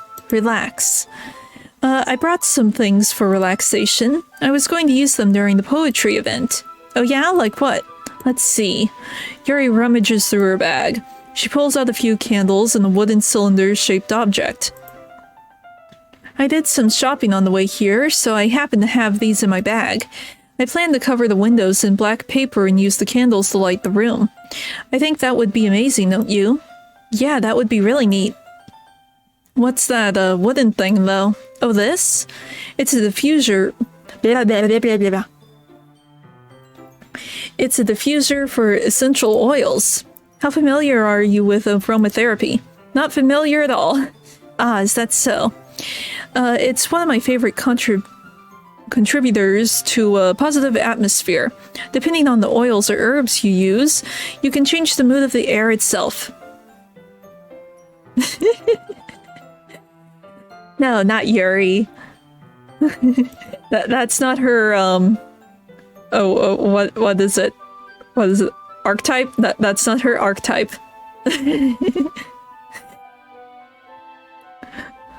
You can even feel it permeate through your body. Relaxation, positive energy, romance, reflection. It's almost like magic. Well, she is, but she doesn't sacrifice the main character. She doesn't really sacrifice anyone, but, well, unless you go into, like, the game files and you start seeing the sort of ARG stuff for Salvato's other game project, then yeah, kind of. Kind of. Kind of, not really, kind of. You'll see. You'll see. It's sort of hard to describe just because it's been forever since I played the game. But you'll see. Let's see. It's almost like magic. Yuri takes a cylinder and pushes a switch on the bottom. In just a moment, a thin ray of vapor begins to sprout through the small hole on the top. Wow, that smells wonderful. What kind of mood is that one for? This is a jasmine essential oil. It smells a little sweet and flowery, right? Yeah, that's a good way to describe it.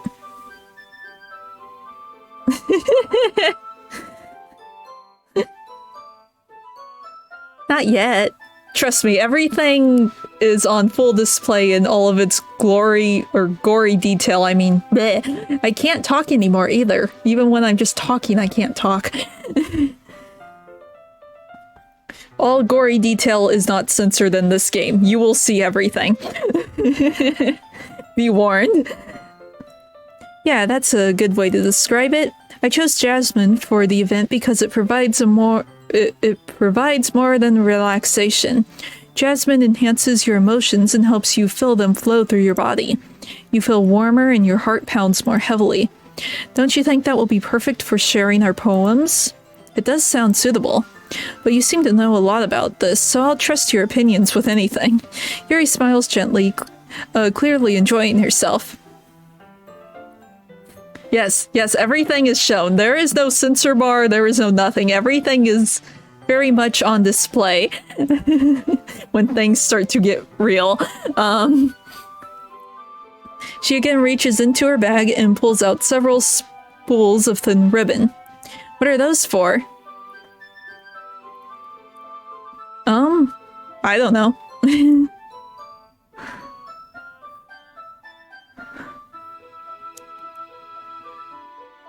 When you open the game, there's like a very long list of trigger warnings, and it tells you all of the gory details there and says, only click yes if you are okay seeing all of this in all of its nastiness. So, yeah. There is nothing hidden. Everything is on display. Let's see, what are those for? Well, did you purchase the origami paper I asked you to get? Yeah, I have it over here. We won't be using the paper for folding origami. What I'd like to do is write a different word on each paper. We'll need about 100 of them. Yes, because most people will see this and think, oh, look, it's a happy little dating sim. It must have just been mislabeled on Steam when it said psychological horror. No, it was not mislabeled at all. This is one of the best horror games I've ever played.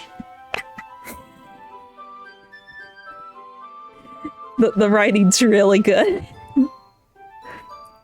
Let's see, we'll need about 100 of them. Oh yeah? What will those be used for? Well, I'm going to cut pieces of ribbon to hang from the doorway of the classroom. Then we can fasten the paper onto the ribbons and create a doorway curtain. Wouldn't that be beautiful? It would also catch the eye of those passing by the room. It may attract some to peek inside. That's really creative. I had no idea you'd be so good at this, Yuri. Is that so?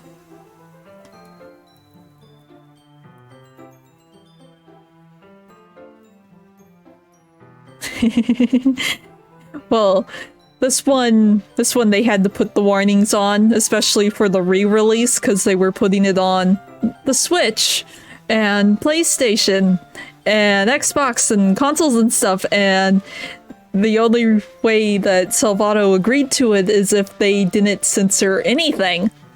So the M rating on the box they thought wasn't enough, so they have full disclosure at the start of the game. And you can see all of what's inside, basically. Is that so?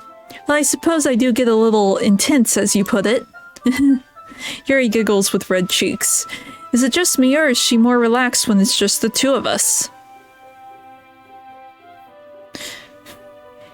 I'm not sure what AO territory even means, to be completely honest. I just know that, yeah, there's stuff gets real. Stuff gets really real.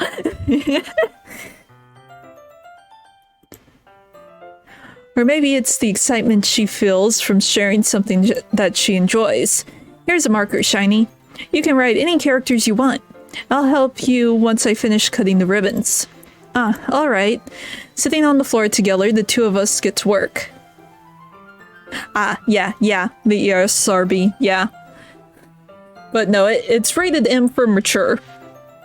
It might have needed to be rated a little higher than that, but the ESRB said it was fine being rated M for mature, so...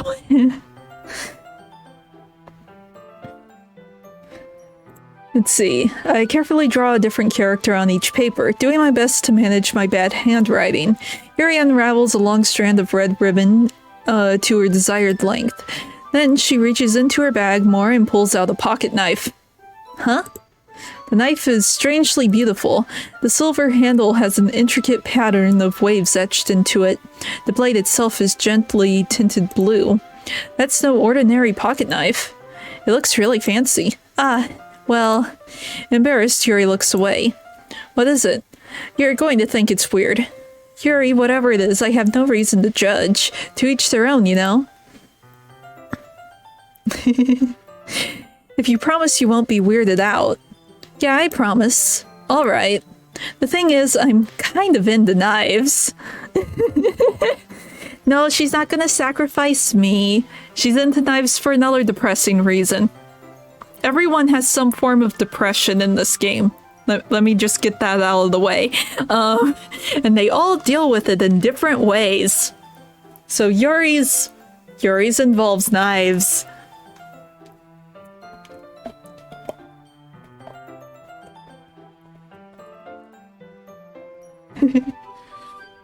No. The knives will not be in me. They're just so pretty. I can't help it. I don't know what it is. The combination of craftsmanship, the feeling of danger, maybe?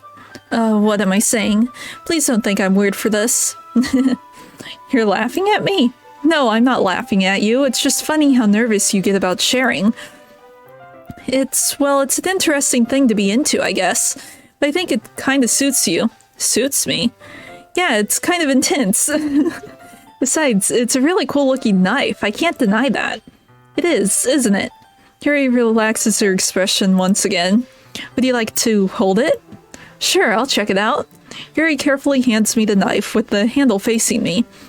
I take it and turn it around in my hands. It feels heavy and extremely solid. Where do you even get a knife like this? Curious of its sharpness, I feel the point of the knife with my index finger. Ow. Shiny! Why did you do that? I didn't expect it to be that sharp. I barely touched it at all. Yes, there is. There's a reason you don't see her in short sleeve shirts. Like I said, all of the girls have depression to some extent. They all deal with it in very different ways, and this game is painful, It's psychological horror. Yeah, she is. I barely touched it at all. It's my fault. I should have warned you. This knife is extremely sharp. It can cut through skin like it's paper. Oh no. A small drop of blood trickles down the side of my finger. Yuri takes my hand and gives the wound a closer look. Ah. She stares at it and noticeably fidgets. If you're squeamish, I'll go wash it off now. Ah. Without warning, Yuri puts my finger in her mouth and licks the wound. I feel her tongue curl around my finger. Startled, I instinctively pull my hand back. Oh, please forgive me. I wasn't thinking. Yuri lowers her head, her face burning up. Yuri, that's the most embarrassing thing I've ever done. How could I do something like that? I'm sorry. Yeah. Yuri gets weird in the next route. I will warn you. This is her being normal. This is the calm version of Yuri. She gets weird. Sure, it was a little weird, and it took me by surprise.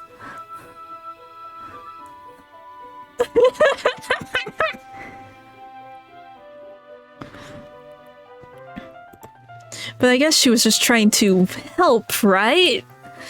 Yuri, I think you're overreacting a little. She doesn't lift her head. What if she doesn't recover from this for the rest of the afternoon? Alright, you know what? This might be a stupid thing to do, but I do it anyway. I take Yuri's hand and lick her index finger in return.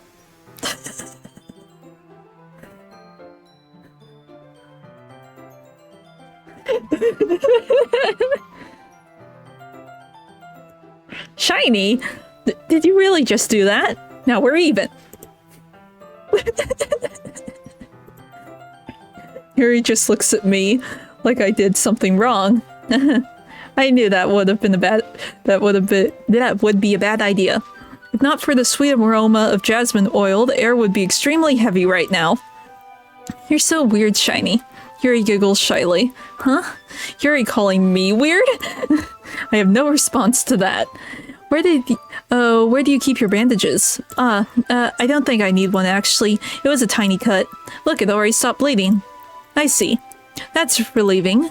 The tension is quickly lifted. We each resume our respective activities.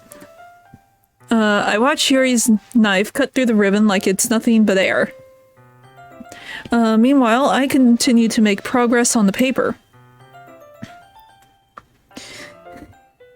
After we finish attaching the paper to the ribbons, we lay them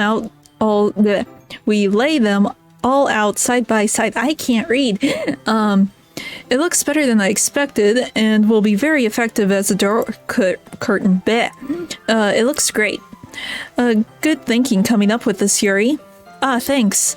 It's just something I saw online, really. Are you ready to move on to the next task? Yeah, let's do it. What do you have in mind? I'd like to create a banner. That's why I'd asked you to buy the paint tablets. That's right. One of the items Yuri had asked me to buy was a kit of watercolor paint tablets. We need about 6 cups of water to put each of the tablets in. Do you mind fetching those for us? Of course not. 6 cups of water. I'll be right back in a minute. Thank you very much. Oh, and just a little bit of water is okay. If you fill the cups up too much, it'll be too diluted. Taking Yuri's advice, I decided to use small plastic bathroom cups rather than full-sized glasses. I put them on a plate to catch any paint that drips, then brings them back to my room. Yuri? Yes? I come in to see Yuri quickly unrolling her sleeve, pulling it back over her arm. Nothing. Your face is a little red. It's too hot in here. Is it too hot in here or anything? No, not at all. There's nothing wrong, so, let's mix the paint. Yuri hurriedly dismisses me and takes it upon herself to unwrap the tablets, dropping them into the cups. So, I thought we would do something simple that would look very nice. I'd like to paint a gradient across the banner. Starting with the colors for sunrise, then daytime, then sunset, and nighttime. Once it dries, I'll write in an inspirational quote across the banner. We can hang it on the wall behind the podium at the front of the classroom. Ah, neat. What are you going to write? Well, it'll be more fun to surprise you. Yuri smiles at me. If you say so. After rolling out the banner, Yuri and I kneel at opposite sides so we don't get in the way of each other. Yuri uses the brush and adds a few dots of different colors across the banner to serve as the color guide when we paint. Yep. They, what was it?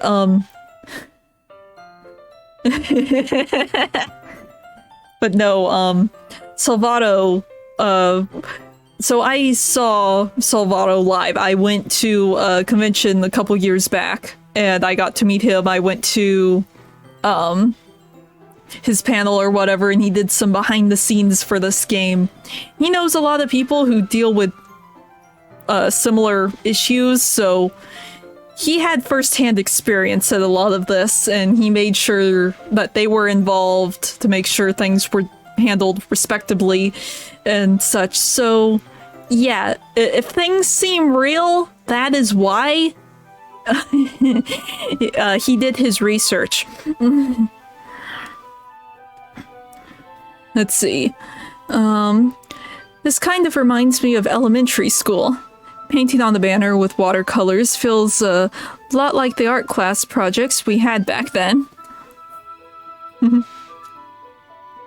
Well, this is actually my character's room. Yuri came over to my house, so it's just there for gaming. So that who knows if Yuri's in the Fortnite or not. We don't know if she has a gamer chair. Let's see. It's relaxing. Ah, I'm sorry if this feels too childish. No, I didn't mean it like that at all. It's kind of fun, you know? Yeah, it's fun. I'm glad you feel that way too. Yuri stops painting for a moment, thinking to herself. For me, I don't need to go out and do crazy things to have fun. In fact, I usually don't even want to.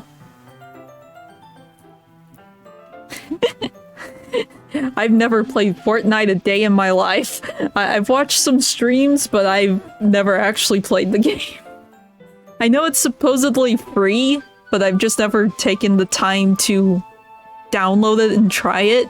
Just because I typically stay away from the multiplayer games, so it just didn't really interest me.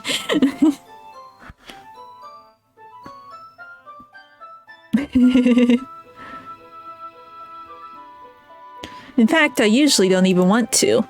I just like when I can spend time with one other person. Even if it's something simple, like reading. It doesn't even matter if we talk that much.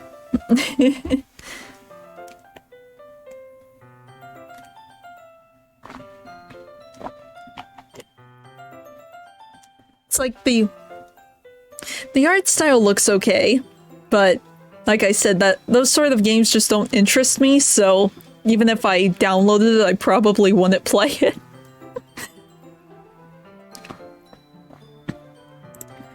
Just having a friend next to me makes things feel a little bit nicer. I think that's all it takes for me to be happy. Such so, even if Yuri and I are quite different, I can understand where she's coming from.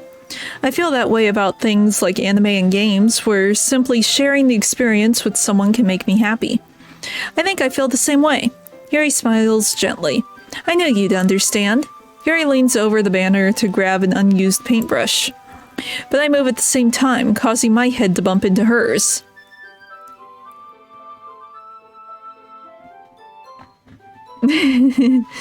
Well, even if I played it, I probably wouldn't do a voice chat enabled, so...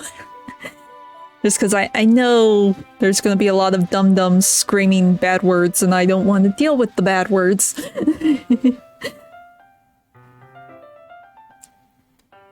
Let's see. Yeah, sorry. Yuri reels back, and I quickly lift my hands in surprise. Are you hurt? No, I'm not hurt. It's just startled me, that's all. Sorry, I should have asked you to get it for me. It's not your fault. Ah, your face. There are droplets of paint on Yuri's face and neck. Is there something on my face? Yeah, I accidentally got paint on you. Sorry, it's totally my fault. I'll get a towel right away. I rush out and fetch a small towel, then dampen it with hot water. I return to my room and kneel back down in front of her. Here. I pat down Yuri's face and neck with the towel. Is something wrong? It's hot, I just didn't expect it. Sorry, I didn't want to use cold water. Having finished, I start to retract my hand, but Yuri suddenly holds my wrist. Wait, huh? Just for a little longer. It feels really nice. Oh. I keep my hand still against Yuri's neck. She looks into my eyes. It's an intense expression I recognize from when she reads her books. Almost as if she's lost in a daze, enveloped in her own thoughts. She breathes gently, half through slightly parted lips. What is happening? Is this the aroma of the jasmine oil giving me this dizzy feeling? Yuri's gentle fingers wrap around my wrists and send a tingling sensation through my arm. And suddenly, her face seems to be much closer to mine than it was a moment ago. Yuri slowly pulls away. Sorry, I've been feeling a little lightheaded today. I didn't mean to space out. It's fine. The moment is over as soon as it began. Yuri picks up her brush again, and her movements seem clumsier, like she's unable to focus. I remain silent, forced to ignore the event that just transpired. Yep, most likely. Protagonist Kun does not have a full design. He is just an arm.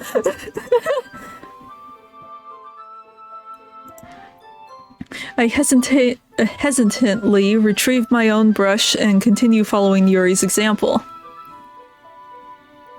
That should do it. I finished filling the night sky with the white dots that look like stars. Yeah, pretty much. I don't think you see more than that. I think you just have Protagonist Kun's arm in this one scene, and that is it. I don't think you see any other part of him. Not even like a back shot or anything. It's just the one arm. Let's see. I finished filling the night sky with the white dots that look like stars. Looking at the banner as a whole, it's very pretty and natural looking. I think it came out better than I expected. I'm really happy with the results. Yeah, me too. Are you going to add the lettering now? Not yet. It needs to dry first. That's true, but won't that take a while? Perhaps it would be best to leave it here, then have you bring it in the morning. I can do the lettering in the classroom before the event starts.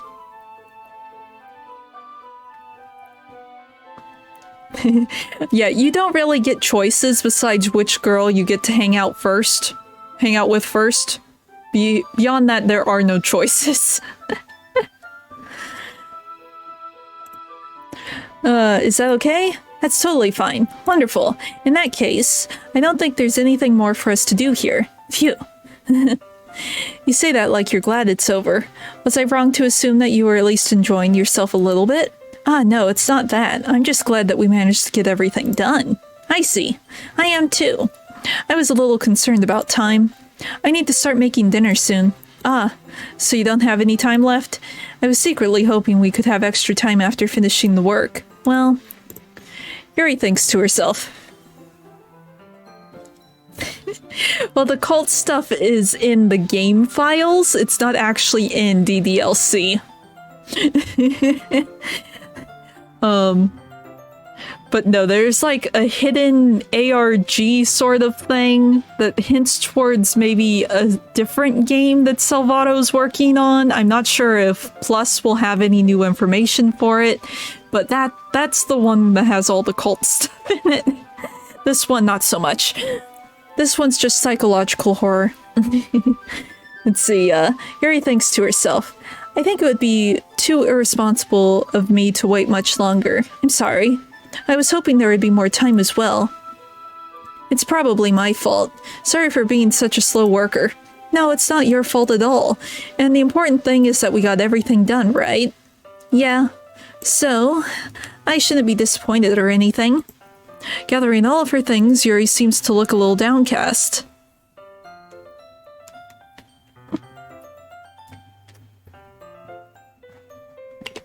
But that's what got this game, like, its big following. Not only does everything get turned on its head eventually, but the fact that you have to dig in the game files for a lot of stuff. And that it has, like, hidden stuff for all the characters in this game, and hidden stuff for what most people are assuming will be a different game, is very interesting.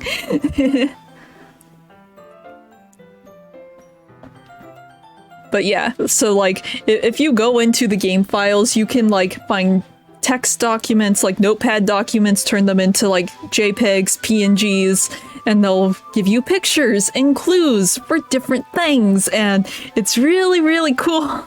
I'm not sure if you watch Game Theorist on YouTube, but he did a couple of videos breaking down all of the hidden secrets in the game files for this game. It's very interesting. I'm going to have to rewatch those just to see if there's like new stuff that's been added to the game files after all of this. Let's see. Gathering all of her things, Yuri seems to look a little downcast. I understand why. It sounded like she rarely gets the opportunity to spend time with friends in a relaxed environment. But that doesn't mean that this isn't the last time it can happen. Once Yuri packs up, I walk her out to the front door. Thank you very much for having me today. No problem, I'm glad I was able to help. Just let me know if there's anything else you need me to bring tomorrow. That was a weird feeling in my throat. I will. Well then. Yuri fidgets. I guess I'll see you tomorrow. Wait, I kind of say that without thinking. About today. It's fine that we didn't have as much time as we wanted, because we can do this again. Whenever you want. You can come over and we could go out somewhere. I forgot you don't like going out much. As I stumble over my words, Yuri simply smiles bashfully. Anyway, you know what I'm trying to say, so you're very thoughtful, Shiny. Yuri takes a step closer to me and briefly squeezes my hand. Yeah, pretty much. I'm not used to talking. I'm trying to get better at talking, but this is a game of nothing but talking, so my voice isn't getting, like, any breaks whatsoever. I kind of like that about you. Well, how am I supposed to respond to that? But I don't even get the chance to, as Yuri suddenly pulls back. Sayori? Huh?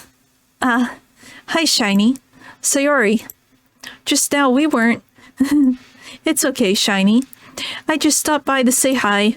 Well, it's nice to see you. I'm sorry, but I'm already on my way to leave. Aw, really? That's too bad. I'm sorry.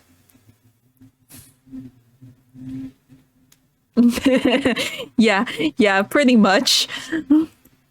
But we'll all be together in the festival tomorrow, so that's fine, right? Of course. Sayori beams. Yeah, so I'll see you tomorrow. Clearly embarrassed, Yuri hurries off.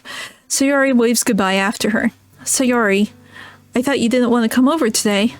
Well, I tried staying in my room, but my imagination was being really mean to me. So I had to come here and see it for myself. See what? What are you talking about? You know, how much fun you were having with Yuri, and how close you got to her. It makes me really happy that you've made such good friends. That's all that matters to me. Tears start to fall down Sayori's face. That's all that matters to me. Why am I feeling this way, Shiny? I'm supposed to be happy for you. Why does it feel like my heart is being split in half? It hurts so much. Everything hurts so much. This would be so much better if I could just disappear. Sayori, don't say that. It's true, Shiny. If I wasn't here, then you wouldn't have to waste your sympathy on me. You wouldn't have to put up with me being selfish. Monica was right. I should just... Monica? Monica was right about what? Sayori, what I said before is true. I'm not going to let this continue. Caring about you like this isn't the burden your mind is making it out to be. It's something that makes me happy. It's something that I wouldn't trade for anything else. So even if it takes an entire lifetime, I'm going to be by your side until you don't feel it anymore. But Sayori looks away. I put a hand on her shoulder to reassure her. I'm scared, Shiny. I'm really scared. What are you scared of, Sayori? I'm scared that I might like you more than you like me. Sayori? It's true, isn't it? I was weak and started to like you too much. I did this to myself. Shiny. I like you so much that I want to die. That's how I feel. And that's enough, Sayori. I don't want you to hurt anymore. I slide my hand down Sayori's arm and squeeze her hand in my own. Do you remember how I said I always know what's best for you? Do you still believe me? Wordlessly, Sayori nods.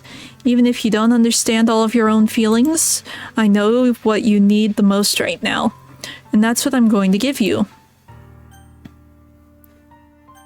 Well, we're going the Sayori route, so... Sayori, I love you. We got to make her happy. Huh? Those are my true feelings. So there's no way you could like me more than I like you. I should have realized it sooner, but spending time with everyone at the club, making new friends, and having fun with you every day, it helped me realize that you are truly the most important person to me.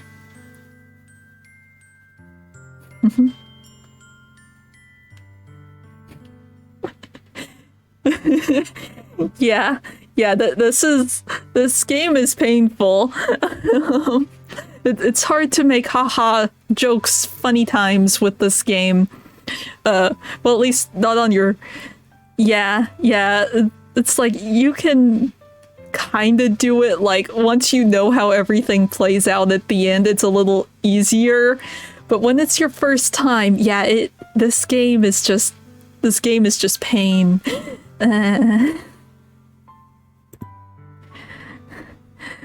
Let's see, that's why I'll accept any of your burdens.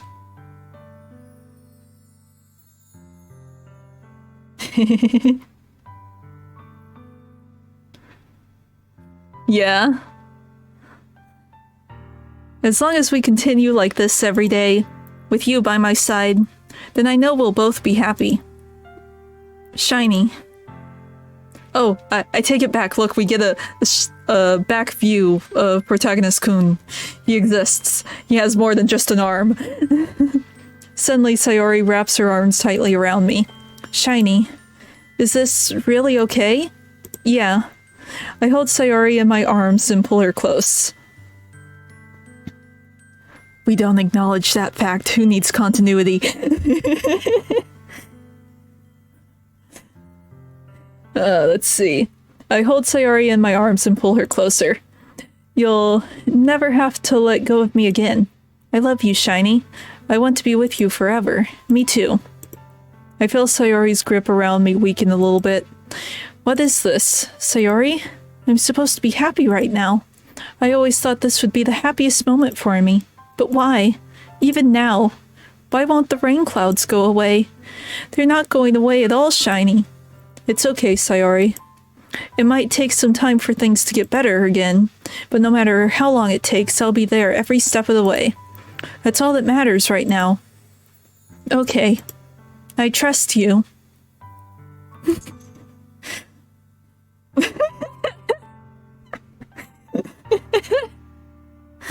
No, that's just how it plays. Maybe it's a layered shirt. Like one of those 3/4 and length shirts, and then he has like a long sleeve underneath it or something. Sayori and I slowly release each other. So, I guess that makes the festival tomorrow our first date, huh? What are you saying? I don't want to think about those things, you know? I want everything to be the same as it always has been. Even if we really are a couple, I don't know if I could handle anything more right now. It's really new and scary to me.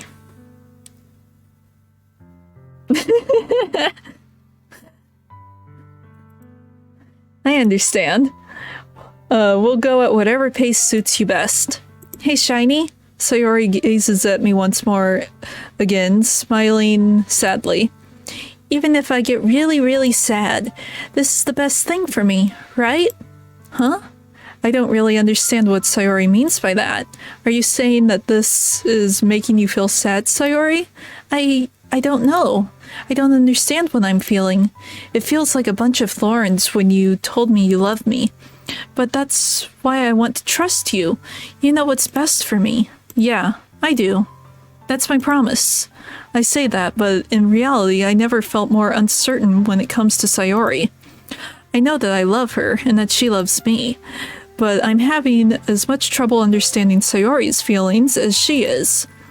Even though I can comfort her, I keep wondering if I should be doing something more, or something different. I know these thoughts will continue to plague me until things are back to the way that they were. Is that what Sayori meant by not wanting anything to change? I don't know. But I know I'll give it everything I've got. Sayori is the most important person to me, and I'll do whatever it takes to have a happy future with her. Okay. Here it comes. Be prepared. The final save. It's the day of the festival.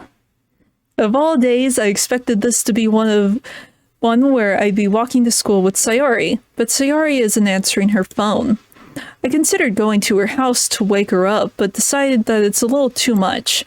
Meanwhile, the preparations for the event should be nearly complete. The banner Yuri and I painted is dry, and I gently roll it up to take with me.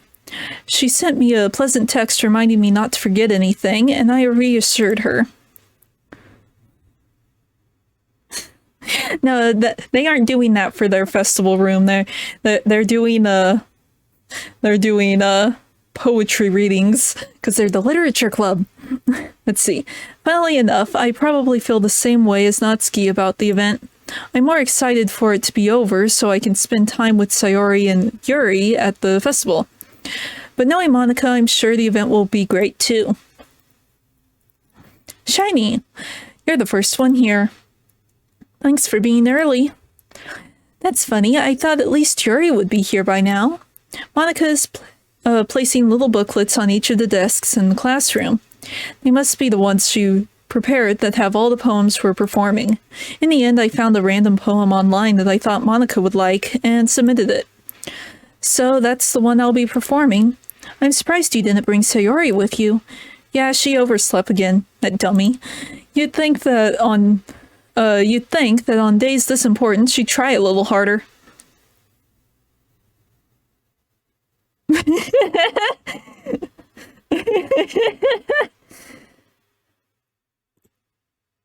I say that, but I suddenly remember what Sayori told me yesterday, and I suddenly feel awful, knowing it's not nearly that simple for her. I only said it because it's the way I'm used to thinking. But maybe I should have gone to wake her up after all? You should take a little responsibility for her, Shiny.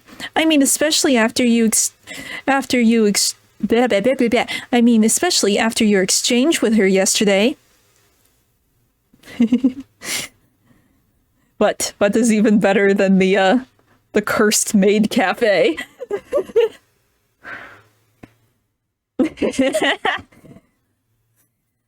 Yes, then they would have to end all of their sentences with "nya."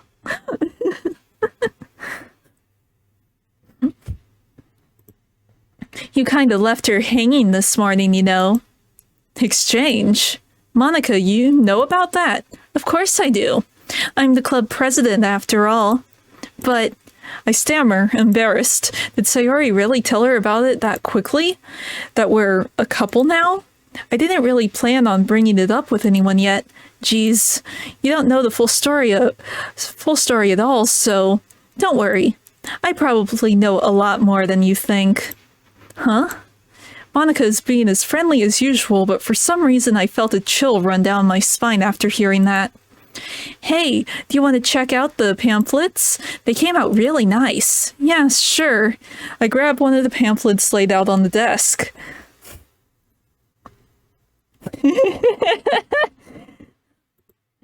Oh yeah, they really did. Something like this will definitely help people take the club more seriously. Yeah, I thought so too. I flipped through the pages. Each member's poem is neatly printed on its own page, giving it an almost professional feel.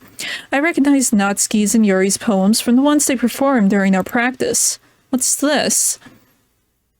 I flipped to Sayori's poem. It's different from the ones she practiced. It's one I've never read before. Get out of my head, get out of my head, get out of my head, get out of my head, get out of my head, get out of my head, get out of my head, get out of my head. Get out of my head before I do what I know is best for you. Get out of my head before I listen to everything she said to me. Get out of my head before I show you how much I love you. Get out of my head before I finish writing this poem. But a poem is never actually finished. It just stops moving. What is this? Reading the poem, I get a pit in my stomach. Shiny? What's wrong? Nothing. This poem feels completely different from everything else Sayori's written. But more than that, I changed my mind. I'm going to get Sayori, so... well, alright. Try not to take too long, okay? I quickly leave the classroom. Don't strain yourself, Monica calls out after me. I quicken my pace.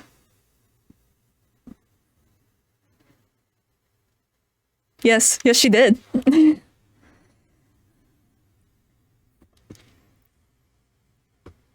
What was I thinking? I should have tried a little bit harder for Sayori. It's not a big deal to at least wait for her, or at least help her wake up.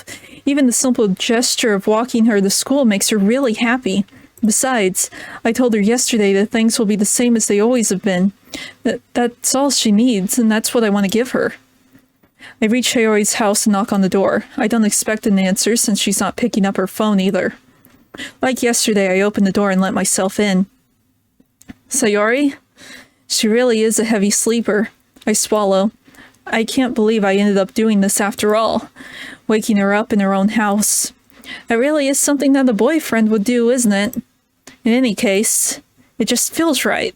Outside Sayori's room, I knock on her door. Sayori? Wake up, dummy. There's no response. I really didn't want to have to enter her room like this. Isn't it kind of a breach of privacy? But she really leaves me no choice. I gently open the door. Sayori.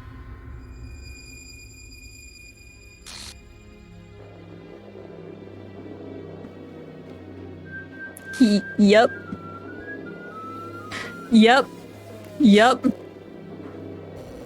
An exception has occurred. Game script file has been deleted. What the heck? What the heck? Is this a nightmare? It has to be. This isn't real. There's no way this can be real. Sayori wouldn't do this. Everything was normal up until a few days ago. That's why I can't believe what my eyes are showing me. I suppressed the urge to vomit. Just yesterday, I told Sayori I would be there for her. I told her I know what's best for her, and that everything will be okay. Yep. This is where it came from. Then why? Why would she do this? How could I be so helpless? What did I do wrong? Confessing to her? I shouldn't have confessed to her. That's not what Sayori needed at all. She even told me how painful it was for others to care about her. Then why did I confess to her and make her feel even worse? Why was I so selfish? This is my fault. My swarming thoughts keep telling me everything I could have done to prevent this. If I just spent more time with her, walked her to school, and remained friends with her like it always had been, then I could have prevented this. I know I could have prevented this. Screw the literature club, screw the festival. I just lost my best friend, someone I grew up with. She's gone forever now. Nothing I do can bring her back. This isn't some game where I can reset and try something different. I had only one chance, and I wasn't careful enough. And now I'll carry this guilt with me until I die. Nothing in my life is worth more than hers. But I still couldn't do what she needed from me. And now, I can never take it back. Never.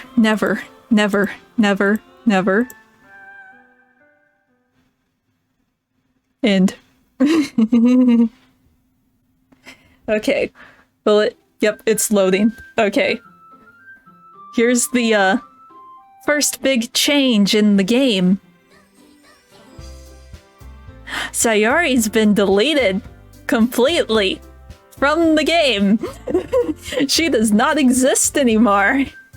And I can't... I'm not sure what that is. Oh, that's the new game. New game is deleted too. I can only load. Well, I can load or I can do the corrupted new game. So yeah, that's the first route for DDLC. Welcome to the nightmare.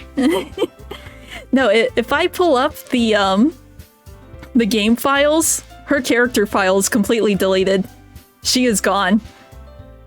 Someone's trying to take her place. If you look, you can tell which character is more replacing Sayori on the screen. So yeah, I'm going to probably call it a stream here since we finished the first route.